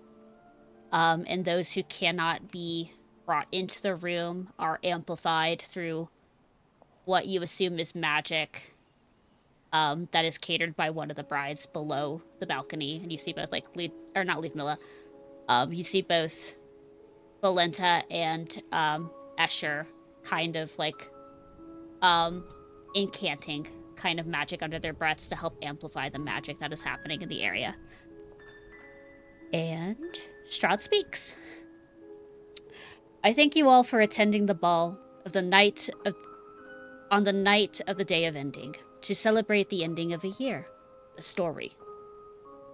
Only to open the pages and begin a new year on the eve of the day of once again. I apologize for my negligence as the Lord of the Land, for my time away and not stepping in due to my absence. But in my absence, my fair lady Anastasia has done wonders keeping things aligned and bringing two things up to my attention to add on to this day of celebration. Beyond the guests that you all met at the beginning, the ones who have saved our fair village of Barovia, those who will no longer be disclosed. We are here to announce the risings of new leaders to join Baron Dmitry Kreskov and Baron Vargas Velakovich as burgomasters of the land. A celebration to add on to the end of the year and the beginning of a new. These two will lead the lands, their towns, with pride and determination to make their towns feel like home, to pick them up from the devastation that this land has caused, and create something new with the approval of myself and my council. Please, a toast to our new burgomasters of the land, to Kirill Stoyanovich of Amol and Ismark Kolyanovich of the village of Barovia.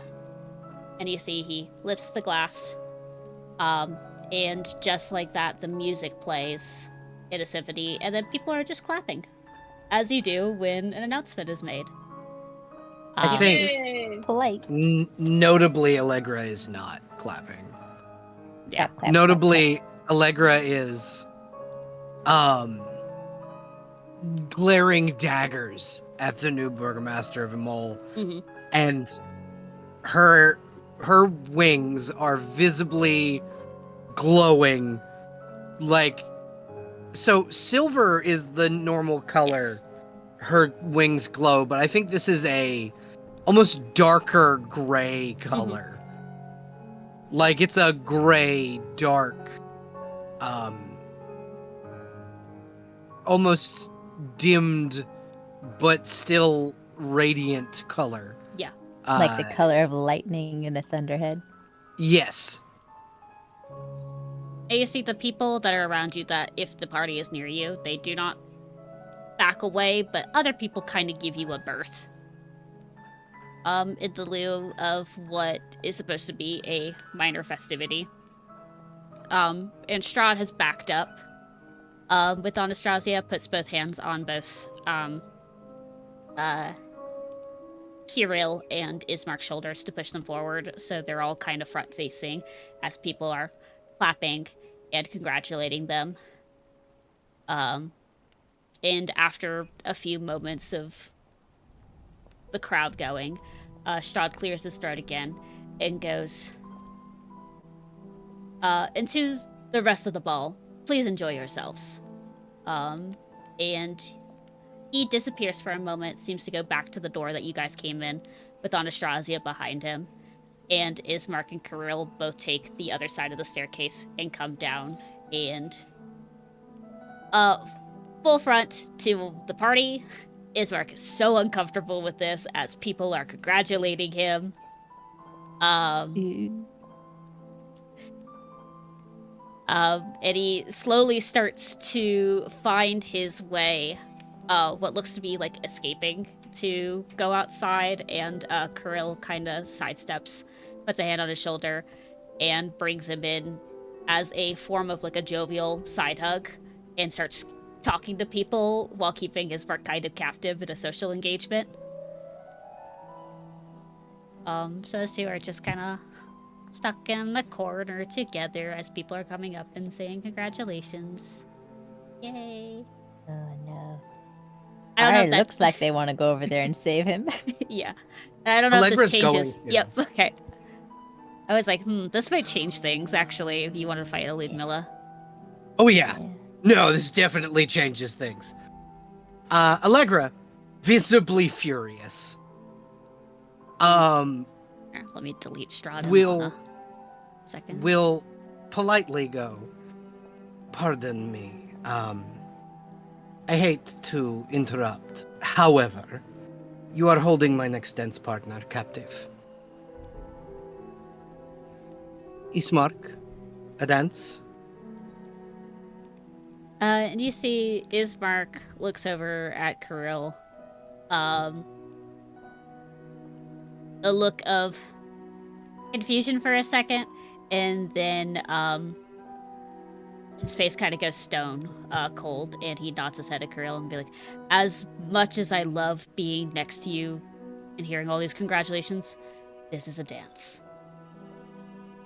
And Kirill just kind of laughs, and he goes, absolutely, I'm so sorry, darling, for keeping your friend hostage. Have a good night. It is fine. You and I should speak before the end of the ball. Burgomaster. And he kind of lets go Ismark, and Ismark kind of like shuffles to your side, acting as if he is ready to take the lead of the dance. And before like you two walk off, Kirill holds a little glass towards your direction, smiles, and goes, I do hope we do, daughter of the abbot.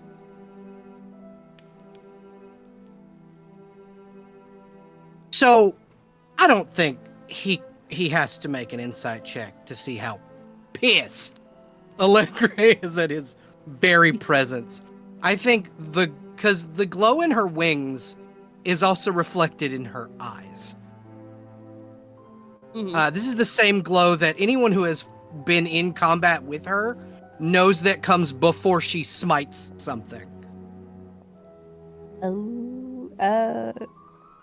Can I get over there, or is Irina gonna stop me? You can go over there. I think Irina's kind of joining you to also Operation Help My Brother. Yep. Let's both go over. Just standing there as backup so that Allegra can see she's not alone, and remind Allegra that she's in a room full of other people. Allegra will just gently roll her shoulders. Her wings will softly rest, and she goes, Ismark, let us take our leave of the Burgomaster. And she will just gently lead Ismark away and just give a nod to R.A. as if to say, don't worry, I'm not that stupid. Okay. R.A. nods back, like, I didn't think you were, but I'm really glad you're not. Oh god, Stupidity is not spreadable. And yeah, this mark will follow you. And you can understand to you, Allegra, that Kirill knows that you're angry. Like you said, no insight is necessary. Needed. Yeah, nobody would be doubting exactly how angry Allegra is in that moment. And the look he gives you is if... the best way to equate it... To him, you are lesser to him. In the way of your challenge. Oh my Yeah. Okay. And you just see the so maybe glint... Allegra is that stupid. Yeah, and you see the glint of, like, the amber in his eyes as, like, the challenges arose, and then he thought about it, and he was like, you're not worth my time. Ari's gonna step between maybe him. Allegra is that stupid. Yeah. Nope. Ari's gonna step between him and turn to the guy and grab both of his hands and just shake them very vigorously and go, "Congratulations on your promotion. What rank were you before? Were you a count?" And you see Kirill's attention gets directed towards RA, who kind of looks a little bemused by someone coming up to them like that. So and- all that will serve to do is make Allegra angrier. Yeah. He just looks a little bemused by the situation. And he goes, it was a vote. The people liked me better than the last one. Very interesting. Very interesting. Have you seen the fancy hors d'oeuvre that they have over there? The pink one. It just brought it out.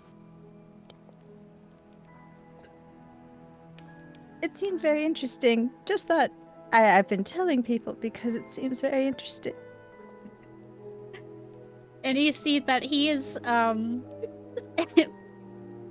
gonna have him make an insight roll. Hold on. Where is he? He did.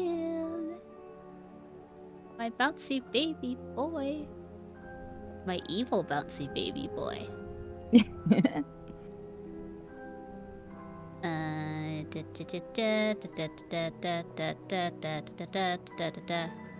He rolled an 11. He doesn't understand. This is just awkward. Yeah, he is dealing with an awkward person, and he very much just kind of listens to your babbling, but eventually excuses himself to go talk to other people. But thanks you for the talk. Yeah, cool. Oh yes, it's been wonderful to speak with you. Ari's, to those who know Ari, this is the fakiest fakey face they've ever worn. And then they turn to Irina and wide-eyed face of panic, like, holy shit. Just for a moment, though. Then it's back to being neutral. But still, there's a tinge of panic at the edges.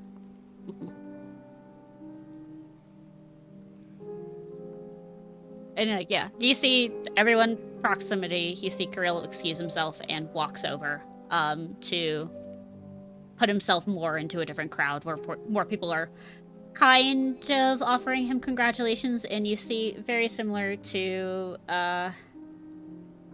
he is enjoying it in the moment, preening off of the people's compliments. What rank is a Baron versus a Count? I forget which one's lower. Well, it's complicated. It's a complicated one. Okay.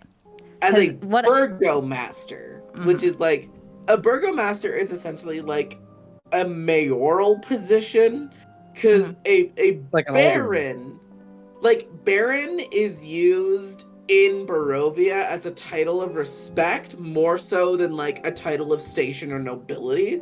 Okay. Both Vargas, like Vargas goes by like Baron Vargas, but a baron rules over a large stretch of land containing multiple provinces called a barony. Yeah. But the burgomasters are the like main lawman and like overseeing authority of one settlement. So definitely lower than a count.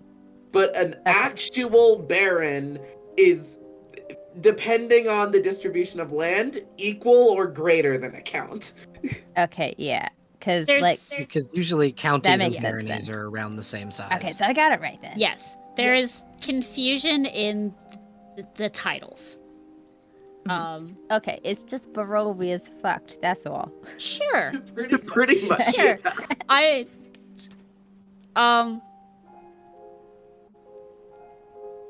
Out of character, I will say Strahd was using the title in a way that a certain burgomaster in the whole land keeps calling himself Baron.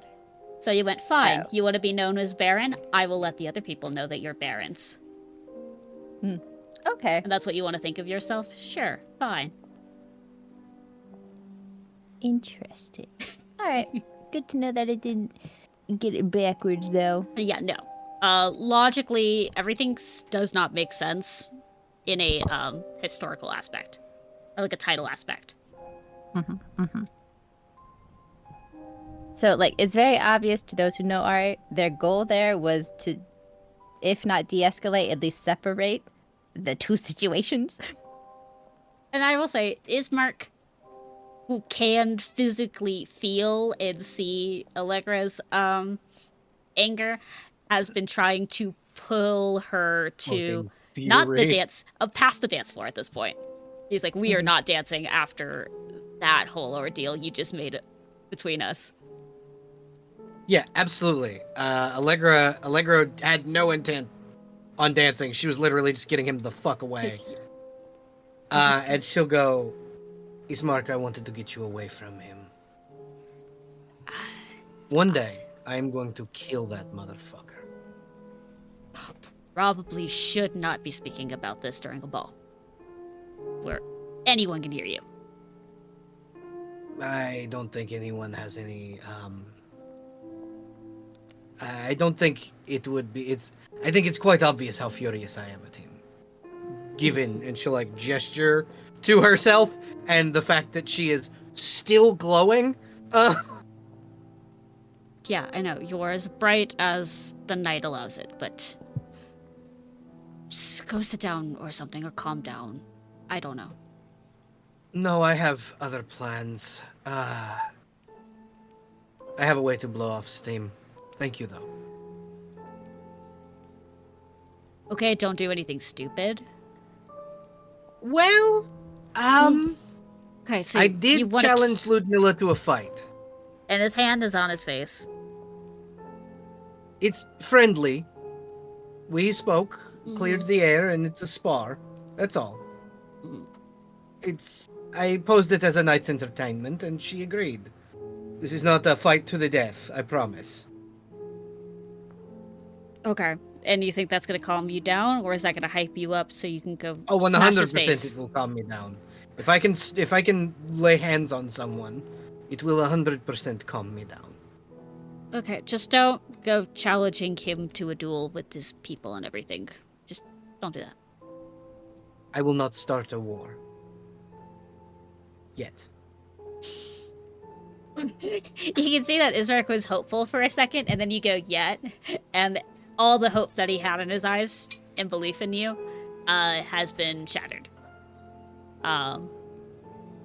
It's a joke, Ismark. I am not going to start a war. If anything, eventually I will go to his home and invoke single combat. But if anyone started a war, it was him.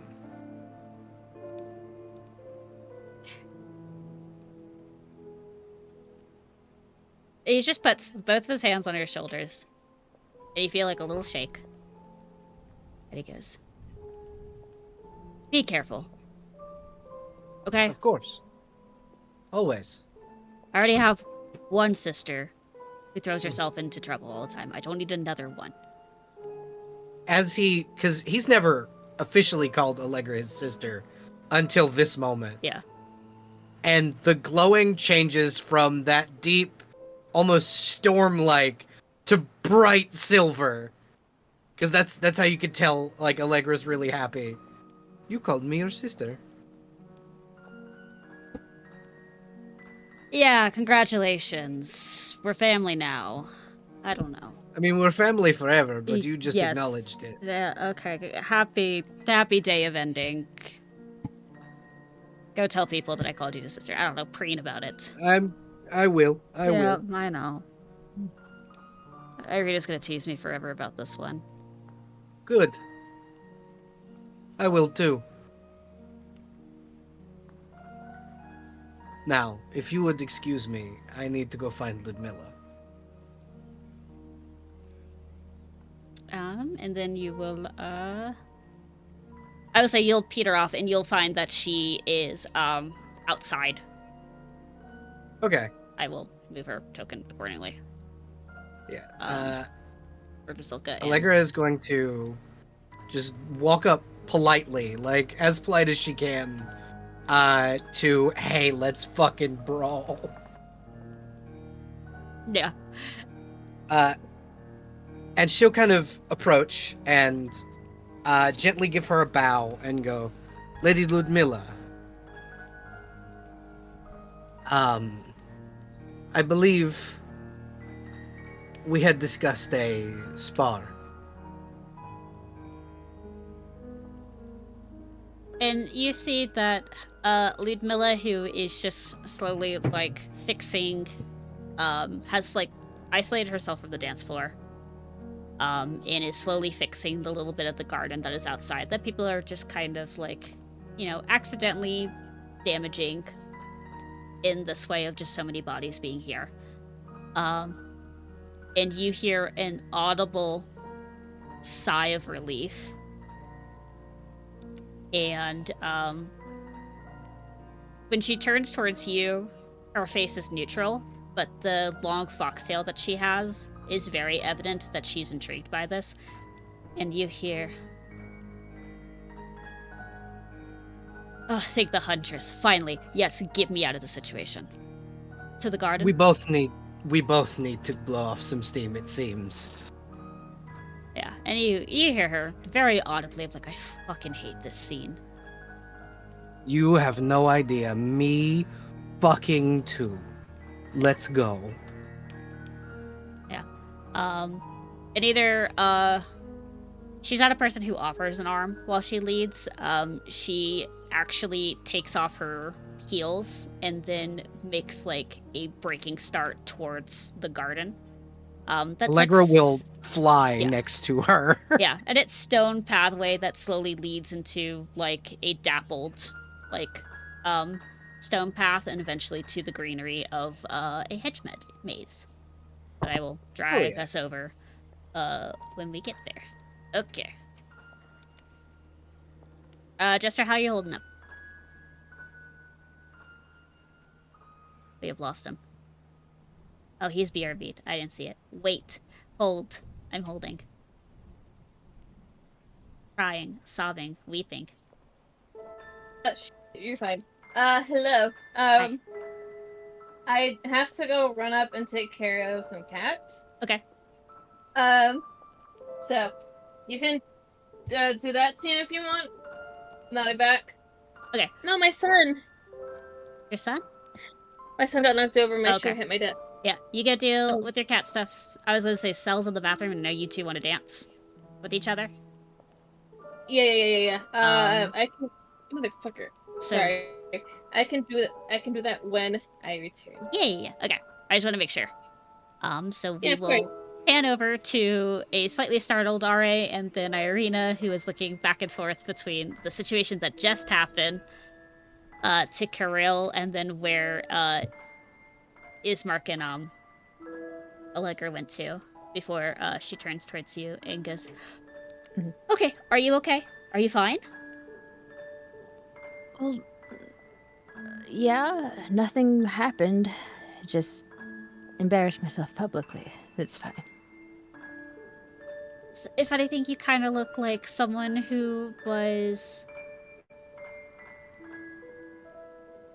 fawning over his No, this is- coolness. I don't know. Yeah, it's what you do at these kind of things. You Yeah. act a fool. Yes. And he'll probably forget about us. It's like, well, yeah, he'll forget about us. There's nothing important. Allegra, on the other hand, he will remember, and that's great for us. She certainly has a way of leaving an impact. Do you want to go over and make sure they're okay? Are you okay?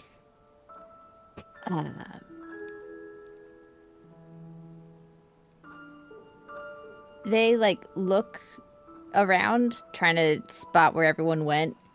I don't know. Does Ari know that Allegra's going to fight with Ludmilla? Was that? I don't. She did say it publicly, she's told the group, "Hey, I'm gonna fight Ludmilla tonight." She did tell everybody. Hmm. And her disappearing from the dance floor is likely that. Cool. Okay. Ismark's just chilling. Allegra's in the garden. So yeah, they look around and they see the dude way over there with other folks, and they're like, "Well, I think the situation seems to have mostly petered off. We're all gonna regroup at the end of the night and probably have to reconvene, communicate with everyone about the plans for tomorrow, and we could probably check in on everyone then." Okay. I was just making sure. You do like to run off. And I wanted to see... Dancing might not be in the mood, but maybe sitting down and talking? Unless you want to dance and get the nerves out. So is that you asking me to dance? I am asking whatever you want to do. But yes, I would like to dance, but I'm also okay going into one of the private rooms and talking. And getting you out of to here. Dance, then I am happy to be of service, my good lady. And they're making a sort of a little bit of a gag out of it. They're doing a bow and everything now. And you see, Irina is very excited. She does like a little clap. And very unceremoniously kind of grabs your hands to pull you onto the dance floor. Ooh, eager. Okay.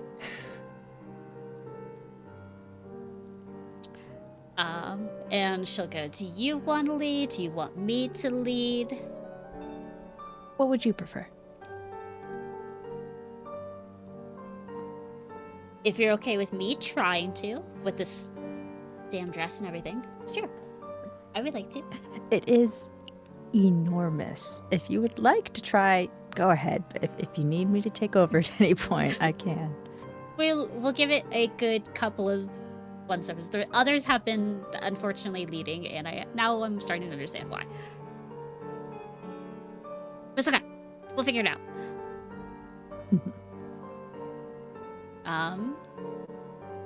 And she'll pull you forward, and she will see if she can dance pretty well in this outfit.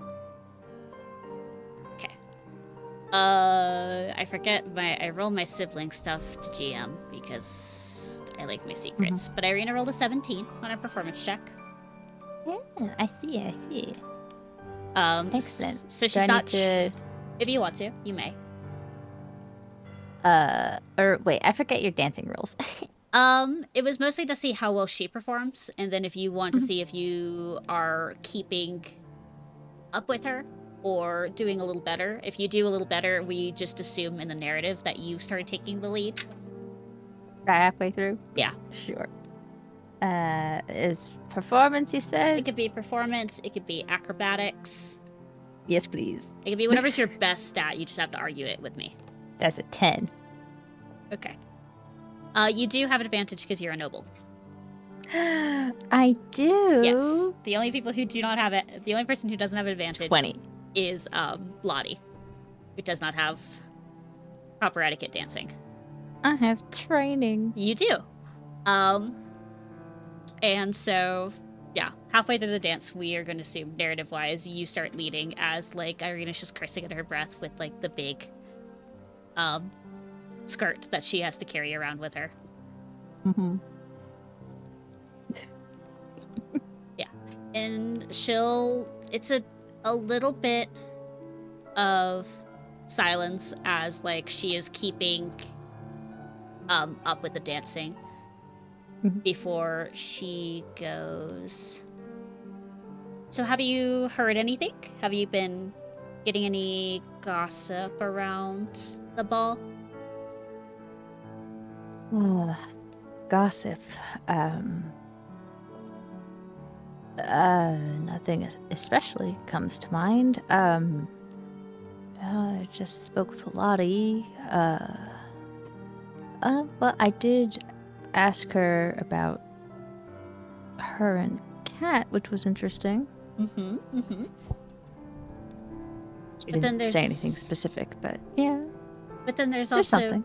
you kind of flirting with Kat, which raises a good question of, like, what else is there? I know you and Allegra go out sometimes, and then you and Ismark hang out behind our backs. I'm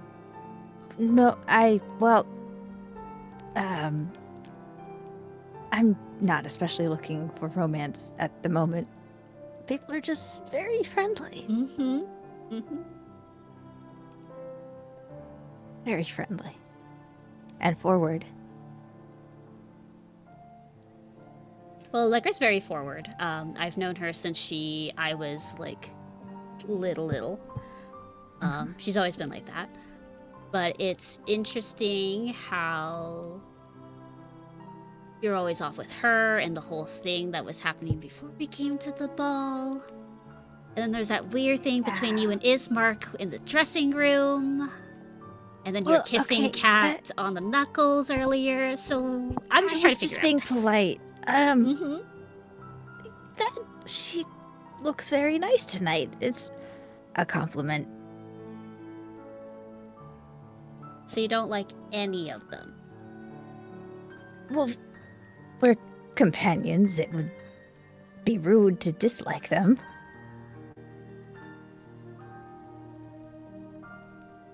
Mm-hmm.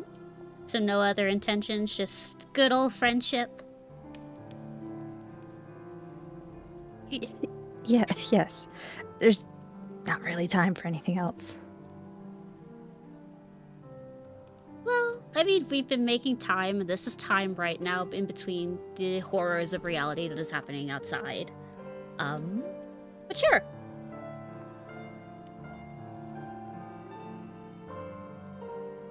I was just curious. Mm-hmm. And mostly, like, Allegra's my sister, kind of. I mean, she's been there forever, and then Ismark's my brother, so I have to kind of figure out what's going on there with both of them. I'm not implying that you want to smooch one of them, but I am kind of implying it. That's okay. And then Kat's just a new thing. You're saying a lot of things in very quick succession.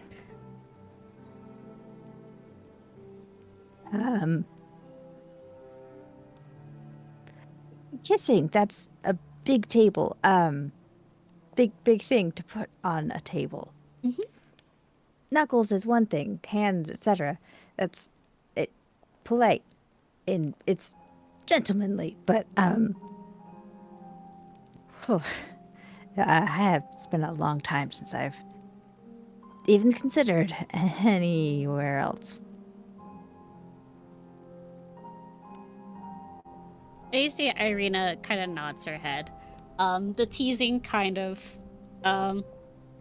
ebbing away as Ari's very pink at this point. Yeah. Like full face tomato. it feels like she's got what she wanted, but she does, like, hum a little bit under her breath and goes, I'm just messing with you, I'm sorry. You make both of them happy. And it's different. I haven't seen Ismark happy since, dead boy over there. So, And that's the thing we're not gonna, well, he's never going to talk about. And then Allegra, she's been in and out of being nice and then being very angry because of everything that is happening back at home, so you're a nice change for them is what I'm trying to say. They blink rapidly in confusion.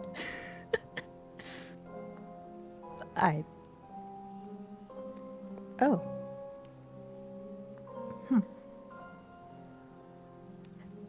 So he hasn't been happy since... And they kind of like gesture with their like chin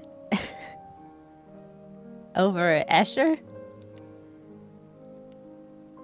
And you Has see it just been miserable? Yes, in like, you know, the whole thing that he really doesn't like the public eye on him was like after the whole revolution that went really badly, they put a lot of blame on our household, and you see she makes like a grimace when she's thinking about this. Our family became kind of the blame and the laughingstock. He was called the Lesser for most of our youth. Lesser than what? That was just his name. He was Ismark the Lesser. As an epithet? Yeah. No one really believed in him, blamed him for everything. How old was he? I don't know. God, we were like...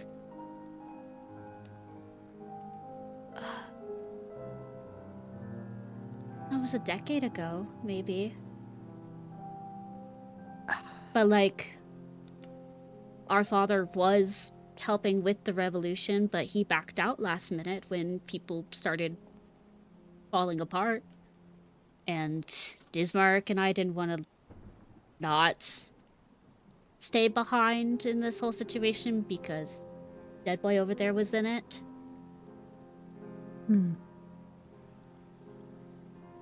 So people kind of started blaming the family. They didn't respect Dad enough, and then he was called the Lesser as an epitaph. I was branded as I am the next bad omen in the town because I have red fucking hair. I used to dye it. That's absurd.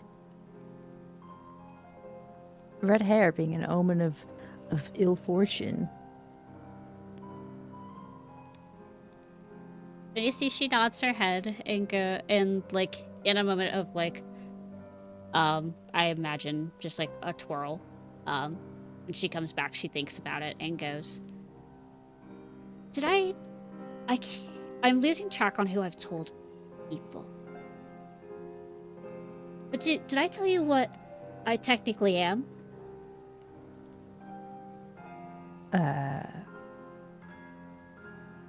Wielder of magic, I can only guess.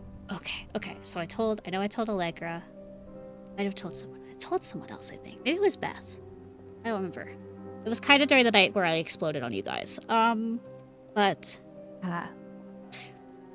red hair is where ravens and crows are good fortune in the land of Barovia. Red hair, if you are born with it, is typically a bad omen because the person who has the red hair could be incarnation of Strahd's old paramour that kind of made him the way that they are today. Oh. And so when people see red hair, they think, that's the next one.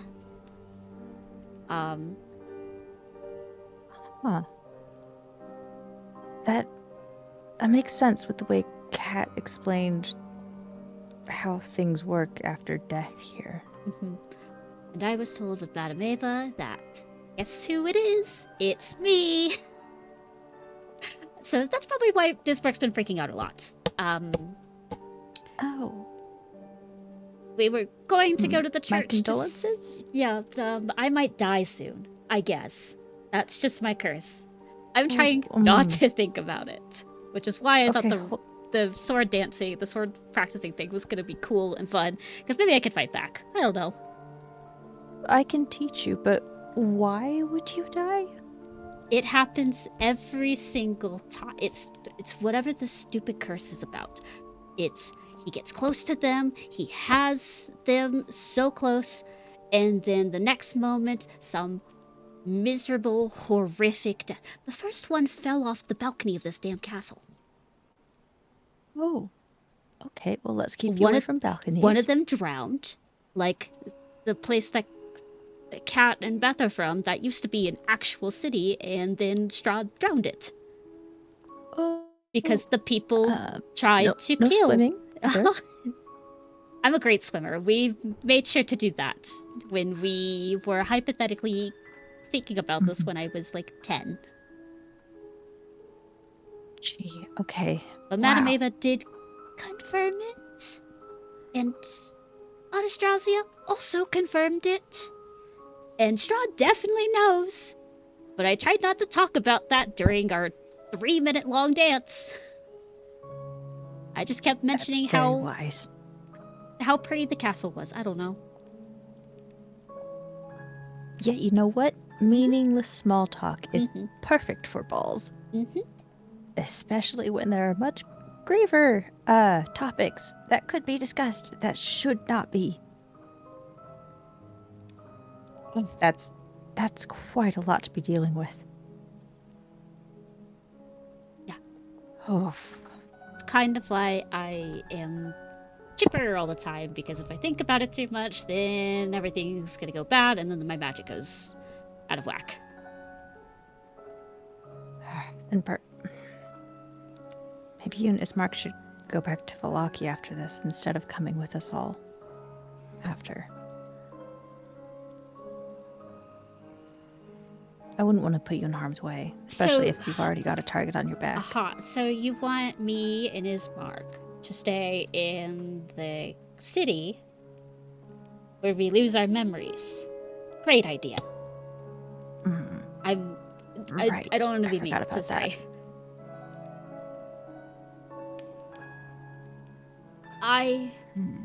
would rather have my odds, my odds are better in a place with a bunch of people.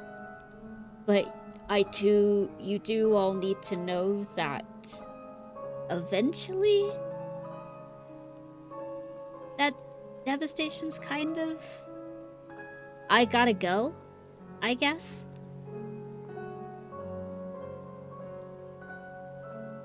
You've got to go?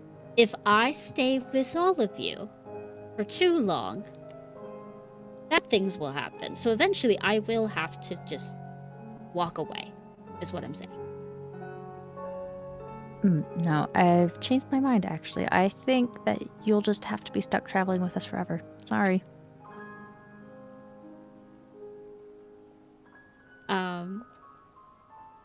And you see, she's trying to hold a brave face as she's talking about this. And there's very clear fear in her eyes. And occasionally her eyes kind of shift purple, just slightly, Mm-hmm. as like her emotions get up, and then she blinks them away and they're back to the browns of her eyes. Mm-hmm. And she goes, okay. I guess I'll concede. I guess I'll be your forever travel partner till the end of time. You'll never get rid of me. Irina, if we don't all die trying to save my sister, then all the rest, by comparison, to me at least, will be downhill. If I die, I die. It doesn't matter to me at this point, as long as everyone else remains safe. That sounded kind of grim, didn't it? Yes, but what you just said is basically what my thoughts have been since I've known you guys. Or since I've known the information that was definitely true. Suspicions were Well, correct. then I guess we'll just have to keep each other alive. Yeah, like this is like an anti-death pact in a way. You can't die while I'm around. I can't die while you're around. We could. I could do that. But that seems a little bit silly when we should try to avoid that anyway. You see, she doesn't think about it for a second and then notices that, like, oh, right, yeah, you have long elven ears, and goes, I wasn't meaning it in, like, that way. I forget sometimes. I'm sorry. Are you sure? You don't want to? They're teasing. Okay, so do packs hurt or something? Only if they're broken. Okay. And even then, it depends on the intensity of the promise, the severity. I've already... But don't tell anyone else in the group this. Mhm. I've already made, like, 3 with the people around here. And here I thought I was going to be the special one. No. I even made one with Dead Boy over there. And you see that she, very similar to how you mirror your face when you think about Escher, Irina copies it. Or it's just like a reflection of just like a grimace.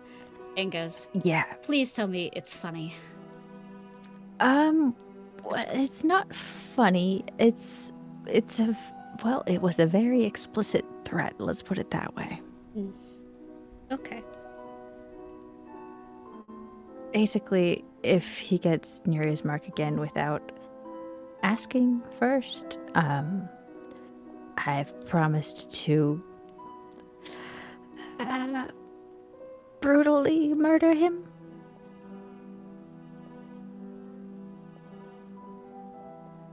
There's a look of surprise on Irina's face. And then she looks over at Escher. And then He glares seems at to make him. him uncomfortable. A lot. So I figured it would be best if he just were removed from the equation. And somewhere on the dance floor, Escher can feel eyes just glaring holes into him. That's what he deserves, yeah. bitch. And Irina turns towards you, the anger that she was feeling dissipating, and she smiles brightly back at you and goes, "Great. Okay, my brother is in good arms with you. Good. Thank you. Comrades, right? No, that's not serious. Comrades at arms, right? Are you saying that in character? No. That's too stupid. Funny, though. If you think RA would say it. They're thinking it. It's plain across their face, but...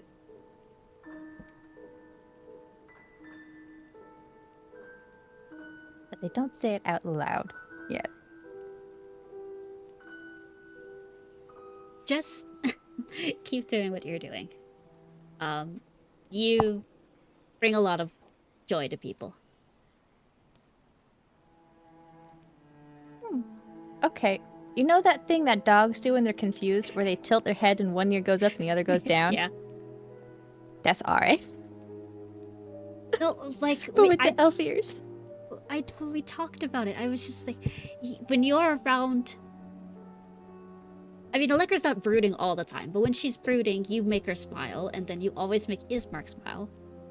So, whatever you do, which is just you, it's just your personality, the way you talk, the way you are meticulously careful and try to make sure everyone is okay, even though you do run away sometimes, which is not what we're going to discuss about right now, but those smaller acts of kindness make them happy. And thank you. Because those two mean a lot to me. And I do see it that you make Lottie happy. And you also make Kat happy. Just by being you. But I don't know what's going on with you and everyone else, excluding myself, Lottie, and Beth. There's something going on. Whether you know it or not. We're good companions, I suppose. Yes, the greatest companions, maybe even more. In like a couple of days or weeks or months from now. Or, I don't know, in 10 seconds. Well, we'll see how long we survive, but Beth is an enigma. She is interesting. She asks a lot of questions. And Lottie's the same, but in a way that reminds me of my sister, who, if all goes well, everyone should get to meet, I guess. Tomorrow.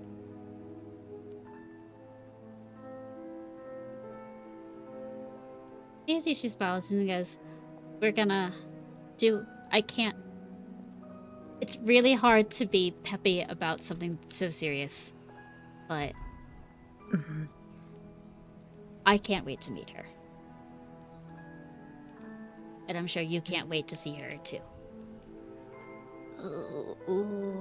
They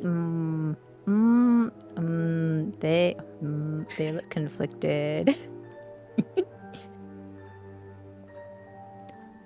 It's been a long time. She might not even recognize me anymore. I've changed so much.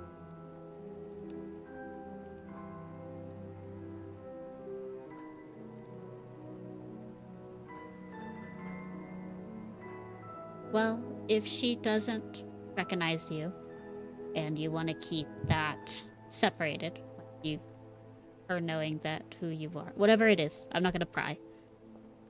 But know that we all know that you are doing great, and we're proud of you for helping her out, despite the circumstances. So whatever you two have. She still needs saving either way. I'm just lucky that I've been given the opportunity to do so, I suppose, with help. Thank you, by the way. I think almost all of you have spoken up in support of specifically going to help me save my sister tomorrow. We're doing it tomorrow? Tomorrow? Day after? What time is it? Probably close to almost the next day? Almost tomorrow, then. Okay. Well, like you said, we'll be here for you. And I will get to flex my new magic at anyone who tries to hurt you. If we all survive, I'll teach you how to use a sword. Thank you. I now have 2 of them. I have the one that you Yes, made, you do. and then the one that he gave me. Also, they were wondering why you're not wearing your thing. I told them you were just keeping it safe, and you'll wear it after the ball, and it would clash with your outfit too much, so you don't want to do that or draw attention to yourself and think that you have so much jewelry to wear. Like, They almost trip. But they recover, because they're very good at dancing. But they're very caught off guard by the mention of the gift that Strahd gave them.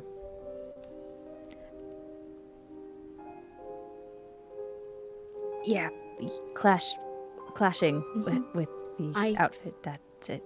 That's fine. I don't care. Ismark doesn't want to wear his. It's a mocker. Basically, Strahd just called him out for being a werewolf. Like, he knows he's a werewolf. That was rude. Great. Oh, yes, that's wonderful. So, Love I get it. the Lord of the Land knowing everything. Yep. So don't worry about it. I just they're curious, and then I kind of went. It was clashing with your outfit, and trust me, I know everything about accessorizing and what have you. And you didn't want to tarnish it or ruin it. It doesn't clash with the outfit, but It's just don't dance with them, because they might ask. Okay, great to know.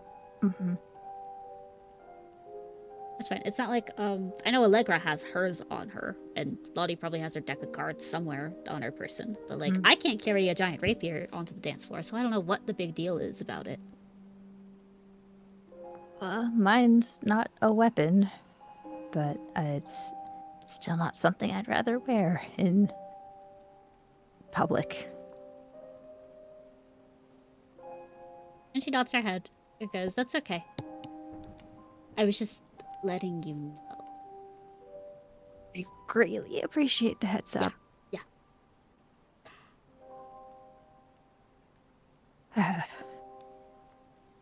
Everything here's very complicated. I kind of miss just being able to fuck off into the woods.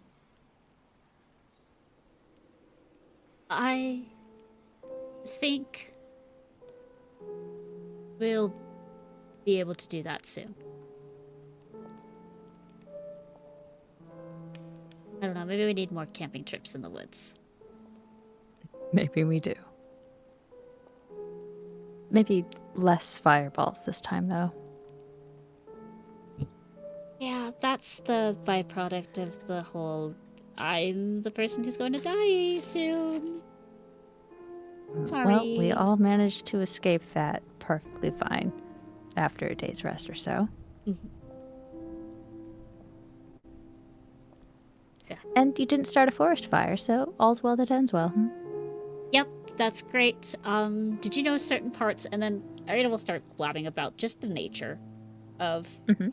Barovia and talk about like how, Oh, hell yeah. They're so into that. yeah, how there's certain trees, in the wilderness that are so dry, that if you light a fire near them, they will combust just immediately into flames, because they have no like water or anything moisture that is inside them to keep them from not catching a flame. Mm-hmm. And then talks about just like certain like plants that could help catch fire. She's like, I don't know why there's certain places in Barovia, but those places in Barovia, one firebolt, bam, whole forest fire. And Must be a weird magic thing. and she starts talking about it, and the more you start to realize it's towards the area that you are, because I don't know if you told Irita you're going to the place you're going. I think they gave a general sort of location instructions to the group. Yeah. So I would say Irina's not thinking about it, but it's in that general close area that Yesterhill and around the winery is very highly combustible. No fire, please. Uh-huh. Unless you want to cause a wildfire. Cool. Good to know. But she blabs your ears off until both of you are tired of dancing. I think Ari would offer to take her to a seat and then to be her guard so she can sit for like 5 minutes if she wants to. Or to let her roam free, whatever she prefers. I think she gives you a hug at the end of the dance. Oh, that's so cute. Oh, okay. After like the initial shock, they would return the hug warmly. And then she pulls back and looks around the area and she goes, I'm gonna go find Allegra and see where she went. I guess outside. Yeah. So, and that will excuse me from dancing even more. So I'm gonna go find Allegra. I know he wants to say something to you, so try to talk to him before it's not your birthday anymore. Bye! And she points to Ismark. Before she runs off. Okay. Interesting. It's almost midnight, huh? It's almost midnight, yeah. I would say it's probably like 11. Okay, there's still time. Yeah. Like almost, I would say it's almost 11, so like probably 10:50. I don't know. I mean, I guess I will probably, if nothing gets in their way, seek out Ismark next, unless he is busy. Not that you... Unless someone else is like, hold up, I want to dance with Pretty Boy. I think everyone else has spoken for. Yeah, I know Lottie and Kat would be dancing around this time. Okay, cool. I will add Ismark for next then. Yes. Jester, are you still good? Yeah. Okay. I will probably have to go after this dance, Okay. but I'm good Perfect. for this. So there's chaos happening around the dance floor. People are moving. You heard the toast and everything. You saw Allegra's anger and pushing people away. Then taking Ismark to a proclaimed dance away from Kirill. You don't know what the beef is about, but you can visibly tell Allegra's pissed. And eventually that's not she walks away. I don't know if Allegra storms off. It's so Or it says walk with purpose. no, it's more so it was very visible fury at Kirill. Yeah. When standing in front of him. But after, like when she walked away, it was pretending to dance with Ismark just to get the fuck away from people, to get Ismark away. Because her immediate response was, okay, Ismark's trying to get away, I'll go help. And then Kirill's attitude toward what was happening made her more angry. To where, like, visibly her eyes and her wings looked like the crest of a storm. Yeah. And then Ismark called you your sister, and then you were glowing. And then it was bright, exuberant glowiness. Yeah, you saw all of that possibly. And I would say Kat also saw all of that happening. And it's just a mix of like, what the fuck's going on here? Yeah, and then Allegra made her way very quickly away from the dance floor. Like, she almost flew out of the room. Yeah, and you see her, she passes Kirill, and up to you if you hold your non-existent breath going, oh, here's the moment, and then she walks past him to go outside. And then you see Irina and Ari kind of chat between themselves until Irina very excitedly pulls Ari onto the dance floor. And Ismark is having a conversation with both Leaf, who is at the door, and a woman who, to you guys, is very familiar as that she's just a local bard that has been in the Blue Water Inn for the past couple of nights that you were there. And they just seem to be having, like, not an intimate conversation, but just like a closed-off conversation while people are passing by, congratulating him, and he makes a face, and then they keep going. That's a way to react. Yep. Congratulations on the election. Goodbye. Yeah, congratulations. People voted for you. You weren't voted for, you were kind of forced into this. Congratulations. But the people don't know. I think Lottie is mostly... I'm so sorry, my hiccups came back. You're good. So You'll be a hiccuping Lottie. You were given probably a very sugary alcoholic drink. God, kill me now. And you're just maybe a little tipsy. It's a little silly. Fucker. It's this little silly goofy little guy. You know, the whole, like, RA teasing you so much made me like, yeah, I'm gonna take this drink after I pet this dog, and then it's like, maybe I shouldn't have drank that. I feel a little warm. I think she's, motherfucker. She's sitting, like, against the wall. Like, not, like, sitting on the ground, because even though she doesn't know what she is, I probably shouldn't just sit on the ground, but, like, leaning against the cool stone to be like, maybe this will fix me. And probably, like, the same sort of, like blushy flowers growing, except partially influenced by, you know. Oh, you know. Yeah, you know. Smiles. A girl is a little off her butt. Just chill and trying to not do a social faux pas. Social faux pas. Probably just like passively keeping an eye on Cat, who's just sitting by herself over there. Vesti, drink some water.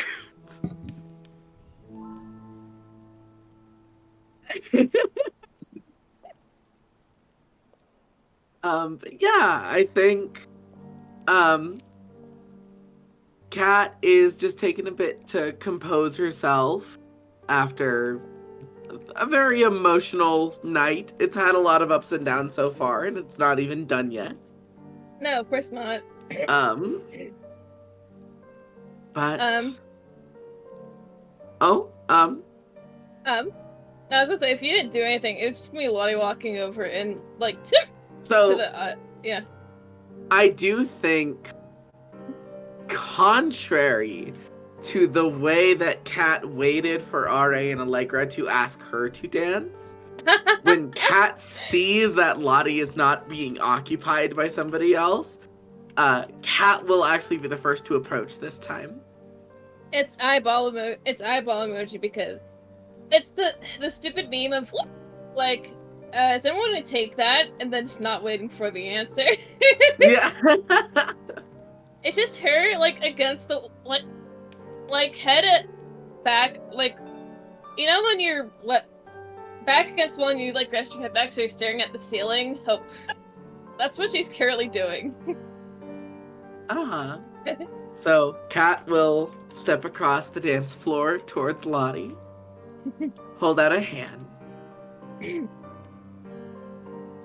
Charlotte Johanta, Huh? would you do me the honor of a dance?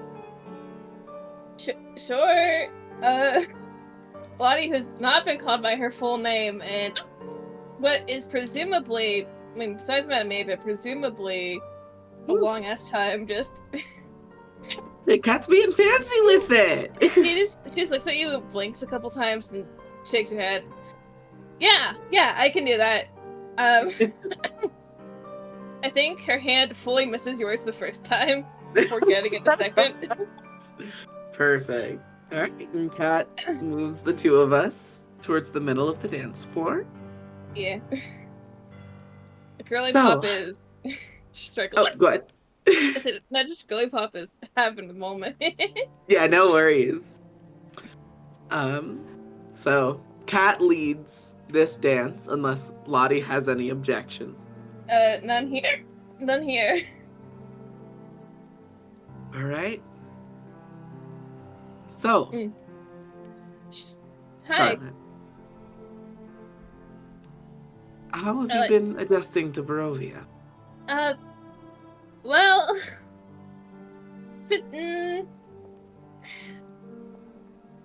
she, for a woman who loves to talk and do nothing like but talk, I think it's like the first time it's like mouth open, mouth closed, mouth open, mouth closed. I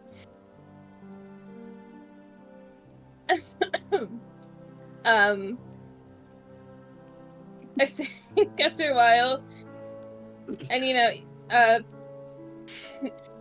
mean, you could insight, but you could insight if you if you so desire. Sure, I'd love to. Homie is experiencing. It's like yeah. Hi. What are you feeling? So what do I get from a 12? So number one, she's a little off her butt, and number two, Lottie is a terribly open book. I think the way it manifests is, along with like the emotions crossing her face, the flowers also react. So it goes from like excitement flashes, then worry, then like just a whole bunch of them, and like the flowers seem to like. You ever seen like those time lapses of like the seasons? Yeah, Except but it's like the plants. yeah, but Kat is actually watching it happen in real time. It's just like you're just watching the flowers like bloom and then die and then until she takes a big breath. It's complicated. A lot of stuff's happening. I'm trying my best. She says she says trying to like settle her emotions down to where she's not like Homie's a hot mess and I love her, but she's a hot mess. So I think during the dance, Kat starts. Okay, wait, yeah, this is really cool. Kat will start directing the two of us to dance in a like specific pattern, and I would essentially DM like to use the dancing as a somatic component to cast calm emotions on Lottie. Damn, that's dope as fuck, actually. What the hell? Just like she gets quiet and she begins like directing you in precise movements and both of our footfalls landing in specific spots and essentially like tracing a rune circle on the ground and then calm emotions. Yeah, that's sick as fuck, actually. If I was there, I'd give you a high five, but I'm not. Hell yeah. So it's concentration for up to a minute, but that should be enough time for you to kind of level out. Yeah, I think. You may also heal a D4 of stress if you are so inclined. Let me see if I have any right now. Yeah, I'll heal a D4. Hell yeah. I don't have a lot. I forgot. I'll take it. Because of the kiss, the kissers can heal stress. Okay. What? The kissers. Allegra and Kat, Kissy hand? because they kissed. Ah, those kissers. Yeah. If you think There's multiple kissings happening. Yeah. I was like, if you think that any of the small sentimental scenes that you had with your dance partners have brightened your mood, please heal stress. Irina, yes. Yes, you may. Okay. Went up a point dancing with Allegra, and I went down a point after the dance with Allegra. Yeah. You kiss Allegra, I think healed it's a stress. long while before, like Lottie said, like it's not that long, but it feels long. You know, like the way things tend to drag out sometimes. And I think she just takes a deep breath. And it's kind of like leans her head on your like shoulder a little bit, and like a quieter voice, like even though it's like a room full of people who are talking loudly, you know, and she just says very quietly, I think I'm a little scared. I think that's entirely reasonable. I'd be more alarmed if you were handling it well, to be told. I live here, and I still haven't gotten the hang of it. It's like I can take a lot of this and stride, but it's, and she's like stops. I was dancing with somebody else, and they brought up a point that sort of has me uncertain. Expound. So my book is here, right?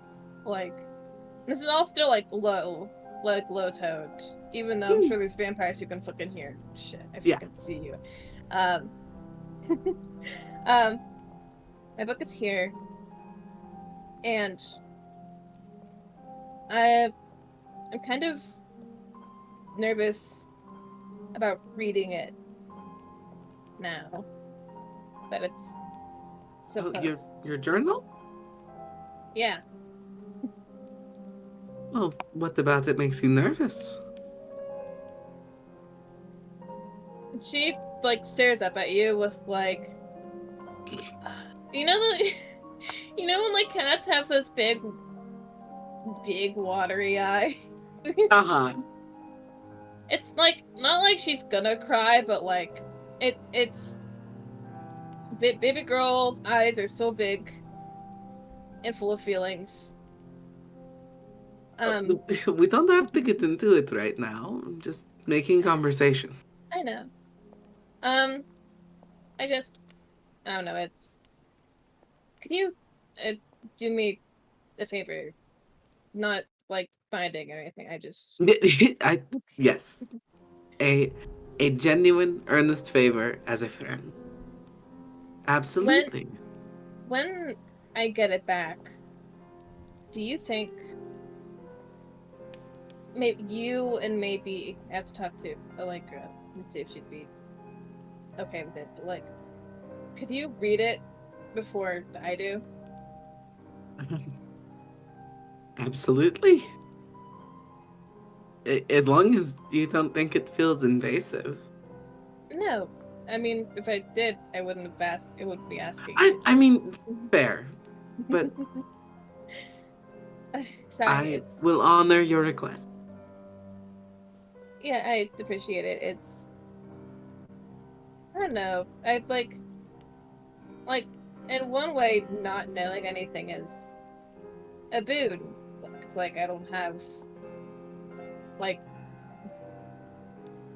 my memories, but also I don't have a lot of them, and it's weird. And I feel like a puzzle someone put together halfway through and just like lost the rest of the pieces.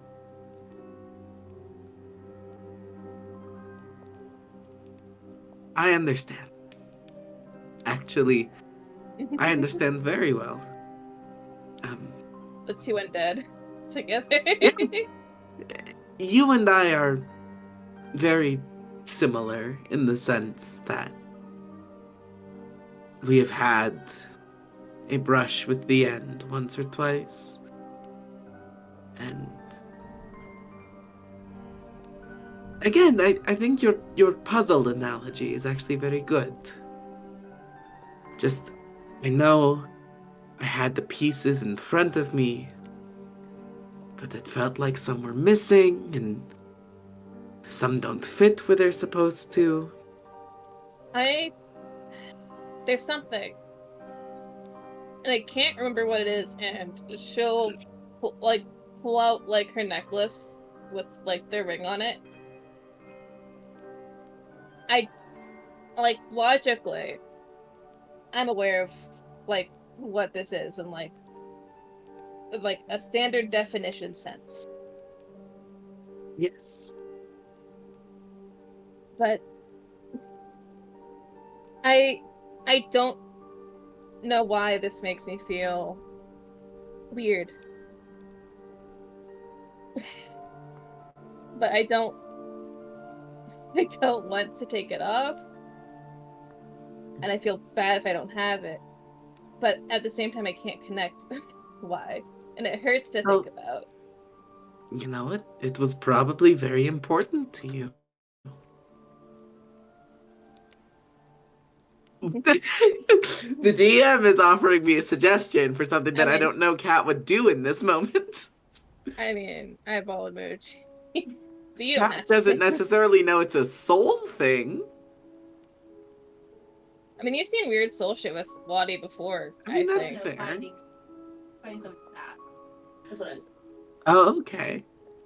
You know what? So Kat will say, I mean, you know the kind of magic I possess. If you think you would like my help solving the mystery of who you are, I'm happy to. I think that'd be great. I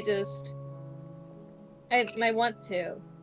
And I just know it's gonna hurt because anytime I've tried to do this before, I end up feeling like someone hit me over the head. I mean, many of the things that we do in our life are worth doing because of the strong emotions that they impart upon us.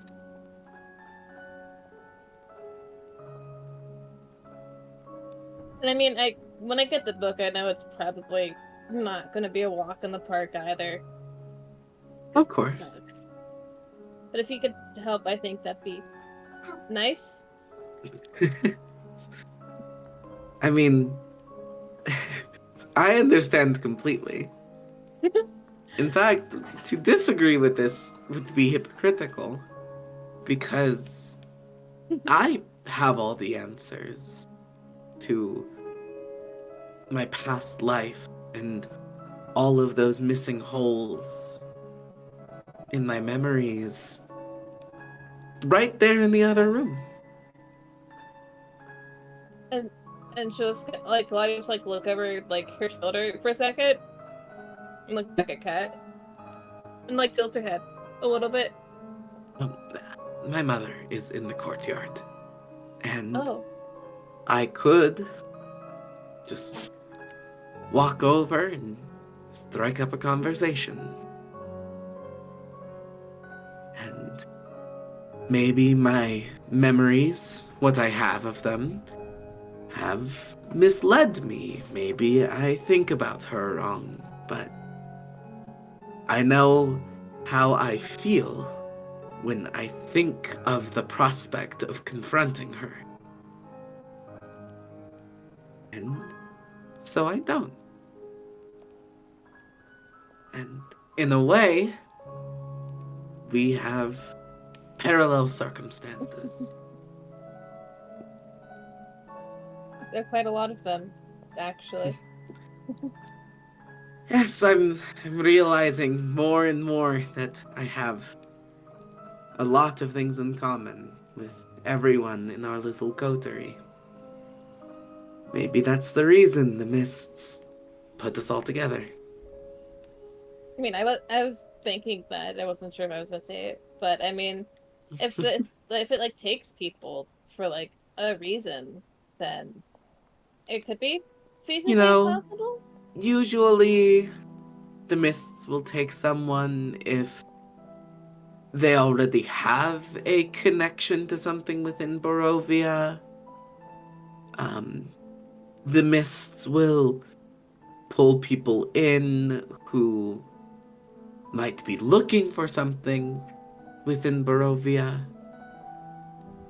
You know, like, it is a living being, but no one can communicate with the mist. It's not as if it can relay its intentions. I think, like, We just see the patterns.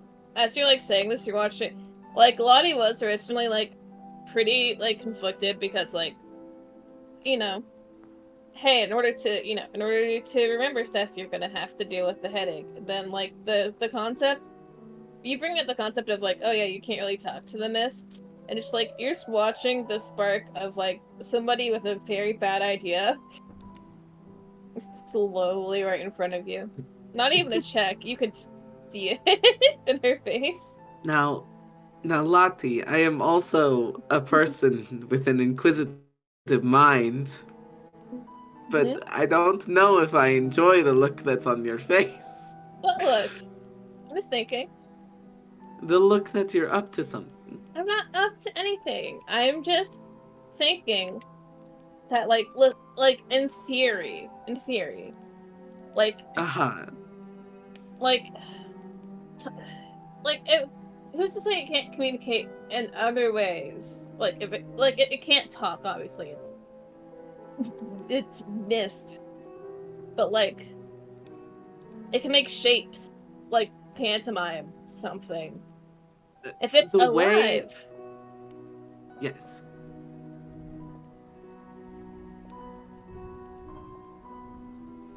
The way the mist is known to communicate, if you can call it that, is in what it does to other people. You know, I've heard stories of someone in Barovia walking into the mist and thinking that, they just got lost for a couple hours. And they return home and a century has passed. And all the people they knew were long gone. And it was just one person who just took a walk down the wrong path. And all of their life I mean, if it went on eases, without them. I mean, if it eases your worry, I'm not planning on walking in there. Good, it's good. I'm not. I'm very glad. That was not the plan to just walk in there. I may I may want to know a lot of things all the time. However, I do know the vibe of things that aren't to be messed with, and I'm not walking in there. I just know that the mist doesn't always make it your choice. If the mist wants something from you, it will extract something from you. But I didn't mean to make this conversation turn in such a dour direction. No, it's okay. I don't know, I think there's, I don't know, because my brain that's like, that wants to just like study things and go, ooh, how could I do this? But I will not, I have learned a thing or two about not just doing dumb shit. Believe it or not. I believe me. I know. I do not think of you as a person who is prone to doing dumb things. But yeah, I don't know. It's just something I'm thinking about. Like, I don't know. If it's alive, there has to be some way that it forms like logic and thought, and like I'm just thinking there's got to be something. I understand what you're saying. I simply mean to say that sometimes, from one inquisitive mind to another, sometimes something is best left not known. She nods. As it like she's genuinely taking the advice and thinking about it. And she does it like just a sigh. I understand. I'm not I'm upset. glad. I'm No, not upset. I know. Just the prospect worries me. I can imagine. I would hate to see the mist hurt you any more than it already has.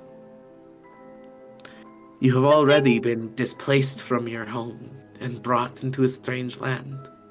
And you were lucky to find people who wanted to work with you and who looked at your absolute infallible optimism and did not think to exploit it. As many people would have. But I mean, I still found the right people at the right time. And while it's good that happened, the chances of that were slim. And you just happened to get lucky. And I'm glad. I am absolutely delighted to have you in our company, but the mist could have thrown you anywhere with anyone else. I mean, maybe, and you were also a delight to be around. Just to put it out there before I continue on with my brain trade. Maybe it did it on purpose. Maybe, I mean, maybe it's all for like a plan if the chances are as non-zero or as small as you say they are, then the chances of it being intentional go up a significant amount. I mean,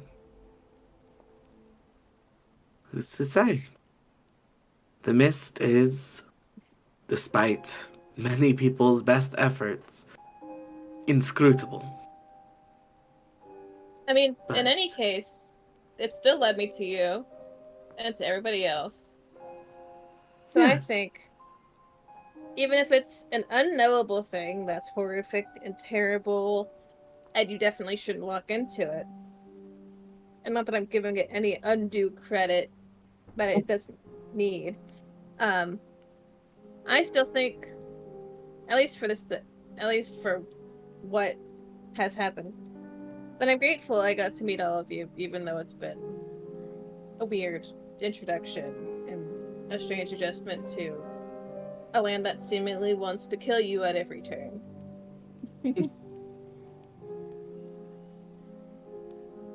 now that we can both agree on. I am richer for having known you.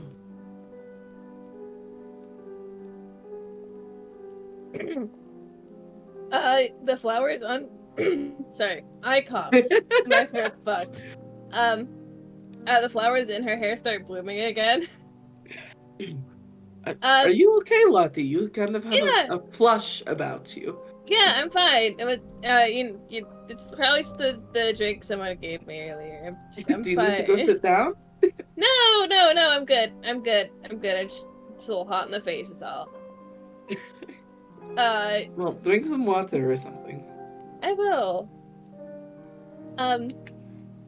I was talking to RA earlier. Mm-hmm. And RA brought up like an idea, and given of course we have a lot of things going on.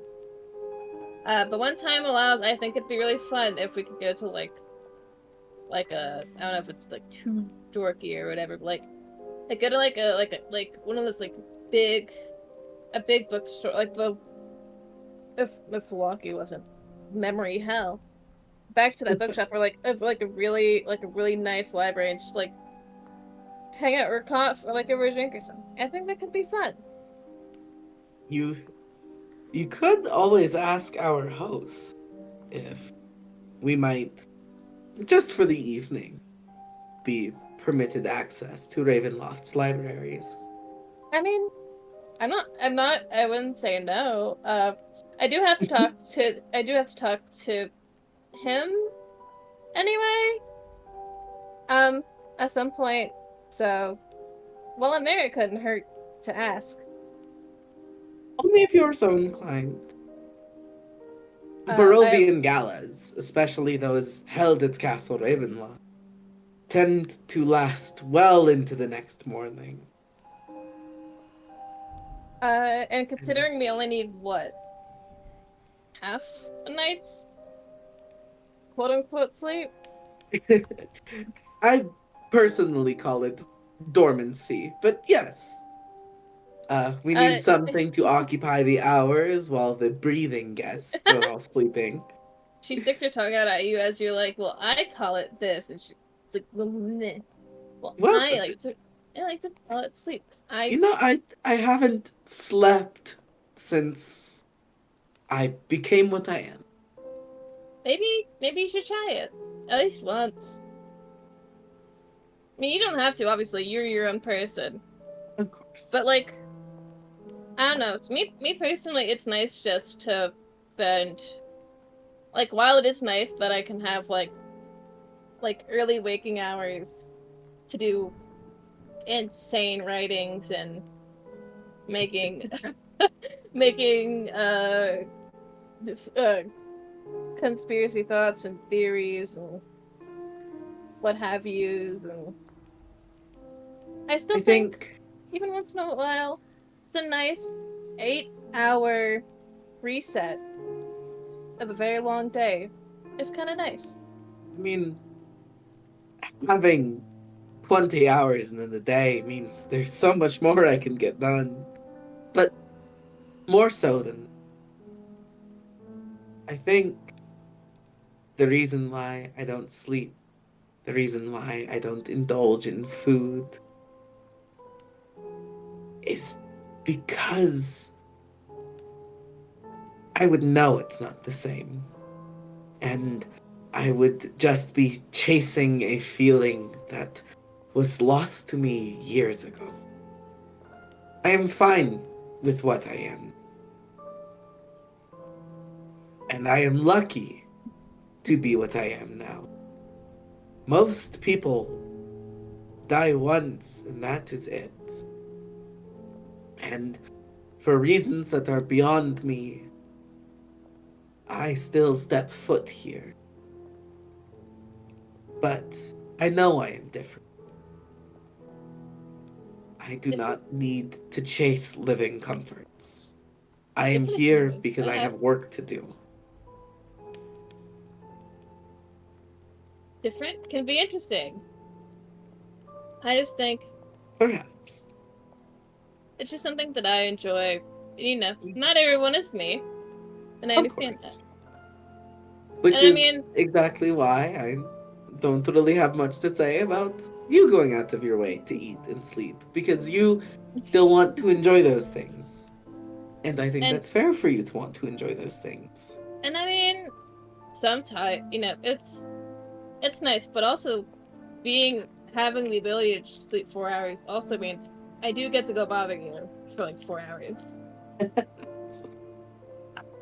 I just feel as though I would be chasing something that I can't attain. And I would rather spare myself the effort and the disappointment. She nods. And for a second, she looks like contemplative. Plus, at least in my opinion, me eating food that a living being could use to sustain themselves for energy feels wasteful to me. Well, I mean, I think what you are is pretty great too, and it's always good Exactly. to and you know, it's good to experience or have other people. It's good to have other people in your life who aren't just like you. And it's good to like it's enrichment. It's, you know, exposing yourself to, you know, Exactly. You live your second life different to how I do, but both of our perspectives are sensible. Yeah. Well, I think if allowed, also I'll also given a chance to go into a library in a castle like this, I think I would not be myself if I did not at least try to petition at least a few hours in there. I would gladly provide you company if we are allowed to grace that library's halls. I just have to figure out the best time to ask. I suppose either when I ask about my book, or whenever he happens to come back, I guess. But I will keep an eye out, and I will let you know. Well, it is a night of celebration, so it would be safe to assume that the Count may be in a personable mood. And I mean, I don't know. The note that I got at dinner was fairly complimentary, so I think I've got a good shot.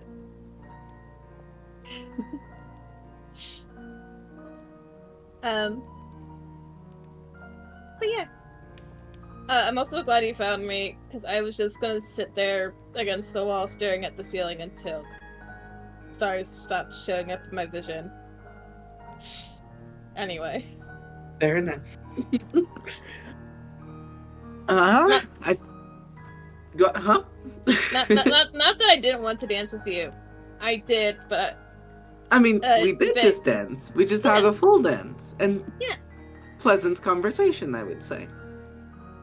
I was planning on asking you, and then it vaguely gestures to like the room.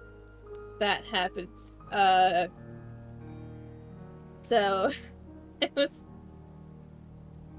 Do you know there's a dog outside? Yes, I Oh, I did see you playing with the dog. Oh, your mom's also out there. Yes, think which about is the- exactly why I'm not going out there. What if I? Do you think they care if I let the dog in? They probably would care for the I dog. think we should probably not have a dog running around on the ballroom floor. If it's so much room, look, there's so much room for the dog to have zoomies. Yes, but all that needs to happen is the dog needs to get excited and trip a dancer, and then I mean,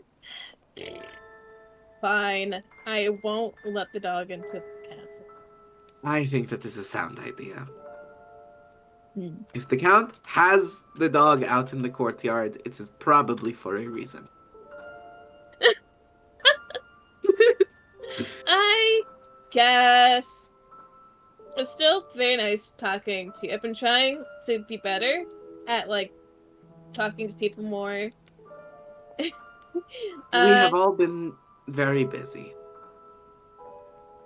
Yeah, it's so weird. I just can't wait till Vlaki's the fucking memory shit's over, because, like, that's fucked. That's Believe fucked up. me, I know.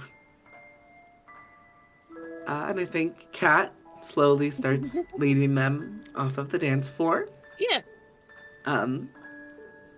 As the dance ends, Mhm. Kat will take your hand, kiss your knuckles, and say, "Thank you for this dance, Charlotte." Hold on. I gotta roll something. I gotta roll something. Also, which hand do you smooch? Which one?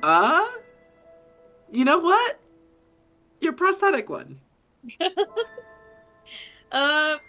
Valid, fair.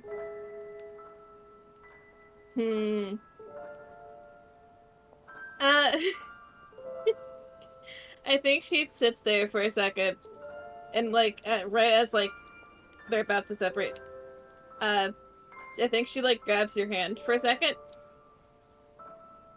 You know, I haven't heard my like full name in the like a nice context like this. It sounds really nice when you say it, and then she's gonna skitter, and she's gonna skitter, and she's gonna skitter, and she's.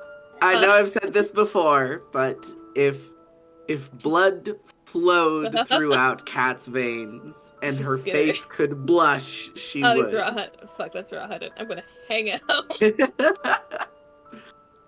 Fuck. You want to incur the wisdom save with Rahadin? No, that was me.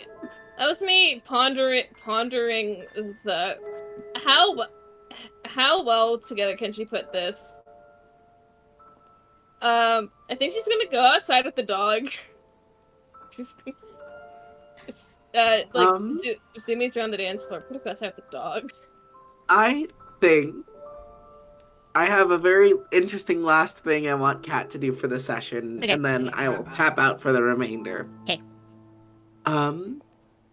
I think in all of the conversations that Kat has had throughout the night about confronting your past and putting back the puzzle pieces of the life I used to live, Kat's not going to seek out Fiona, but Kat will write a letter to be delivered by Percival, which will say,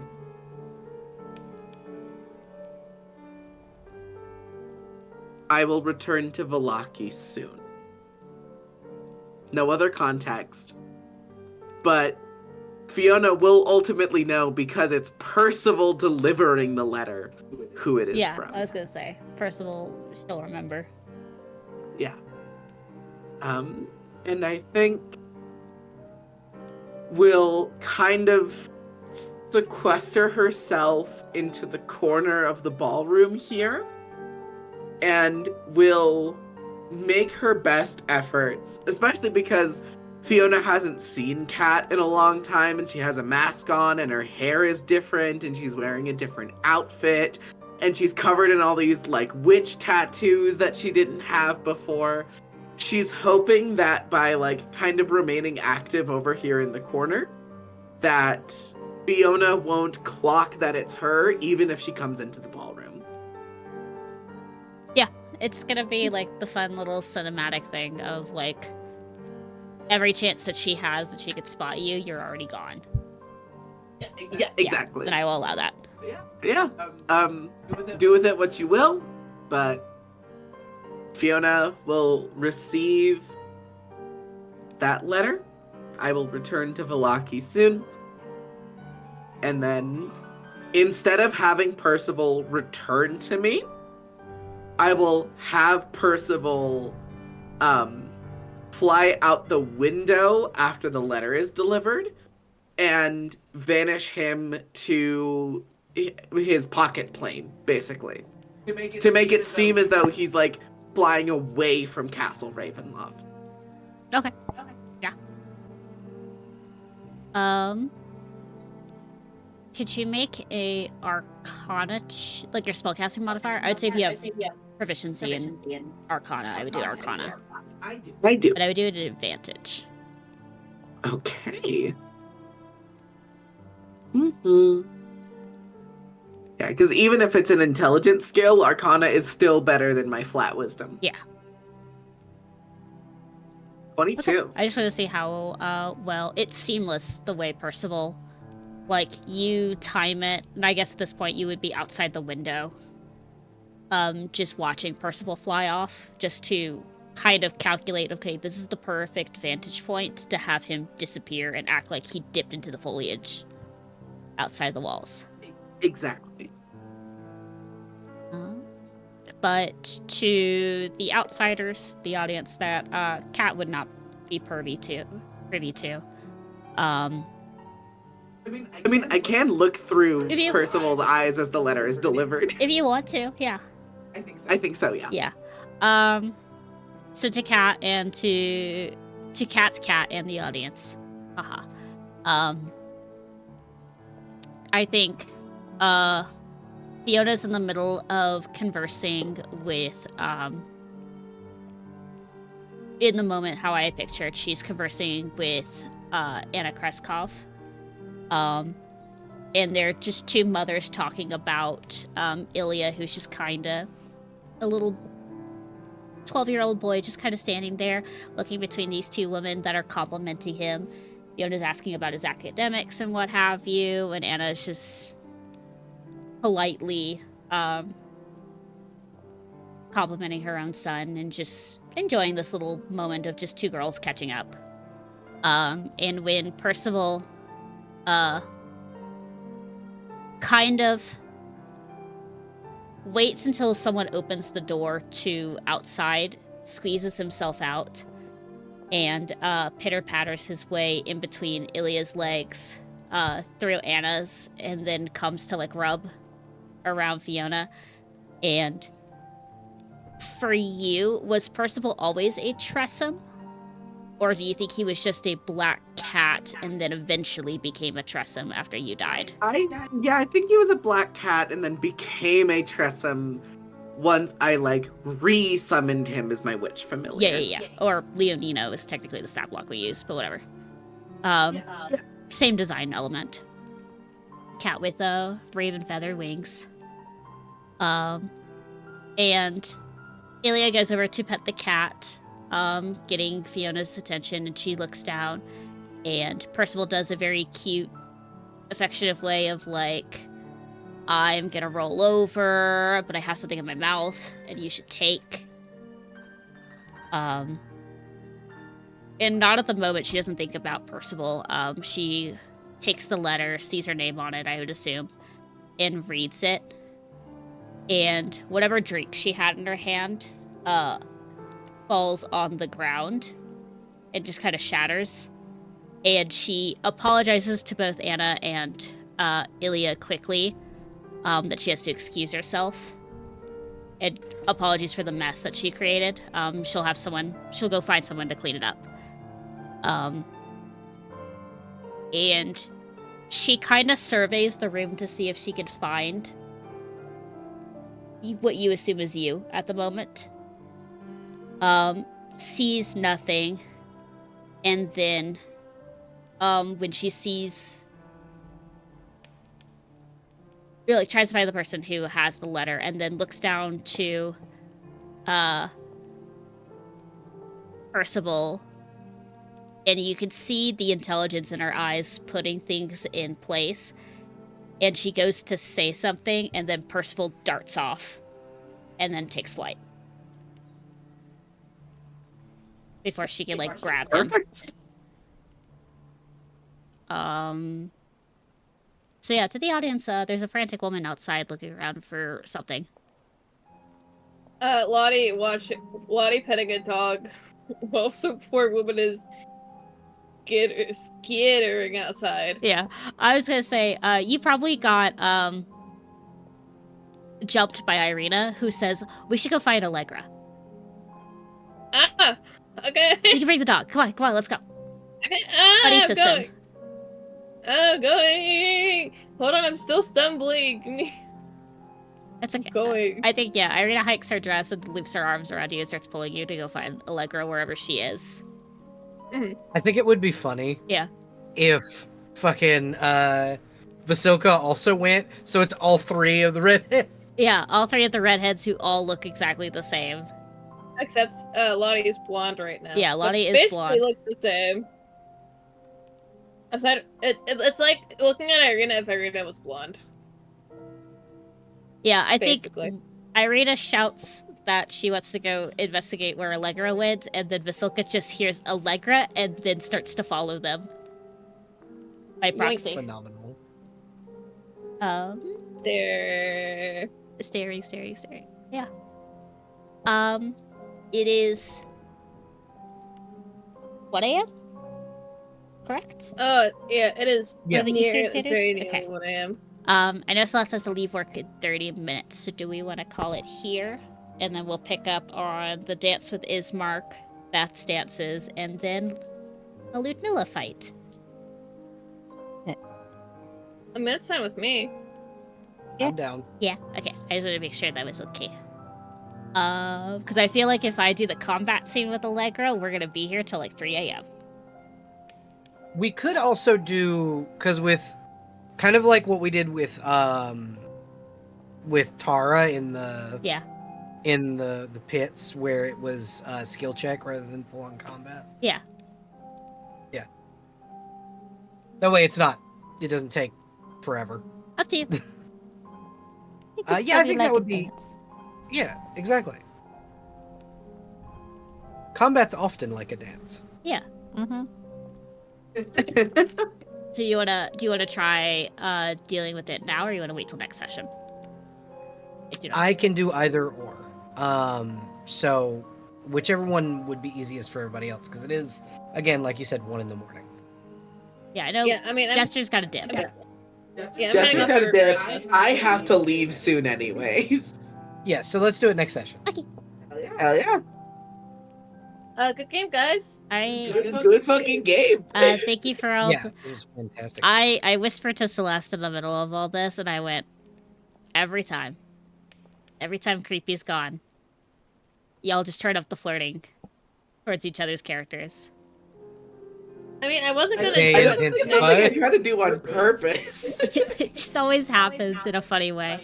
But thank you everyone who's listening, watching, sees this on YouTube again. Hi, Creepy from the past.